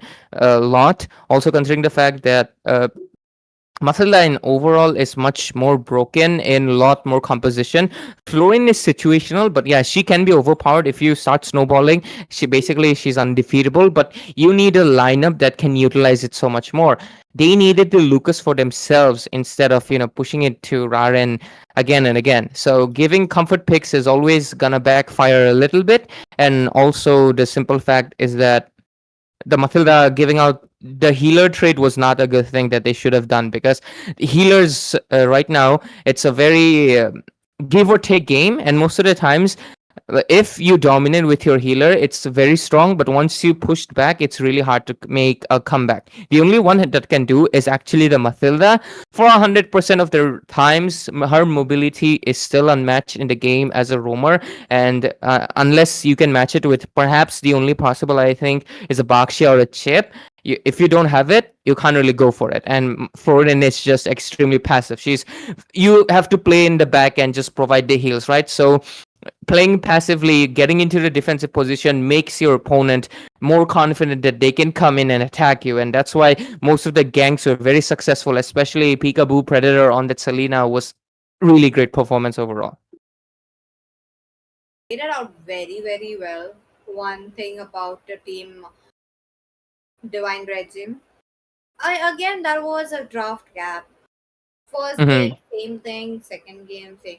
They were playing a lot on comfort. They were relying a lot on comfort, which is okay to a certain point. Yes, I really love to see that, but picking up kills quickly is also much needed. This kind of a meta still favors you picking up the tempo back and forth. You need to take it away from the enemies, and if you're not able to, you are in deep waters. And this is what team Stepbros really showed today, that how they cannot got the tempo back. But it's okay, it's just the first match of the Swiss stage. They will be back. Yeah, it's just the first match of the Swiss stages for them. So, do you have any comments about this match? Like, what can Stepbros improve upon? I feel like draft is definitely. Do you think there were any lacking on the execution part? I mean, when they picked up that Florin, the first three picks looked to be great. And I mentioned the same thing to Peachy, that they might go in for some tankiness. And then when the ban phase came up, high loss being banned out, so all the tanks which they could possibly pick up, they banned it out themselves. So that's quite surprising to me, that what are they even planning? And going in for even an alpha could have been much better than the Joy right there, because we did see how she was not in Agreed, a yeah. situation. Even in the early game, there was so much early sustainability from their side. Like, what can Dark do alone? In both the games, Dark couldn't do anything. And, Absolutely. well, one more thing, I can't help but notice Ray or Mike. It changes colors. So is it inbuilt? It looks really beautiful, Thank you. You noticed it very early. Other people haven't noticed it yet, but of course, thank you, thank you, Asri and Peachy, for joining today's Classic Dresses. Of course, this was Asria's debut as well on the IGC Mythic Showdown after a long while. So happy to have you on the casting desk, and of course, Peachy looks absolutely gorgeous over here.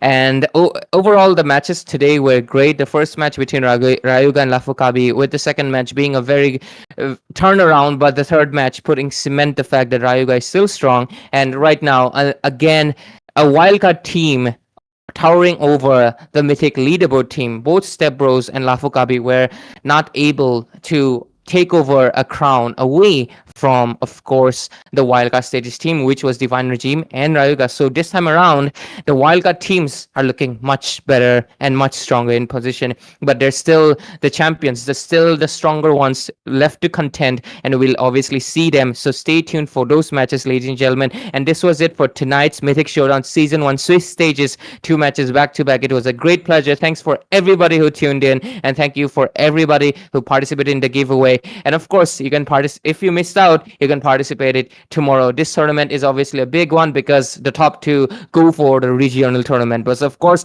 that's it, ladies and gentlemen. Good night, take care, stay hydrated, and we'll see you tomorrow. ये तारा इनको बहुत ज्यादा दिक्कत देने वाला है। थोड़ा सा फिर से यहाँ पर लौट आएंगे, अंदर जाएंगे, परफेक्ट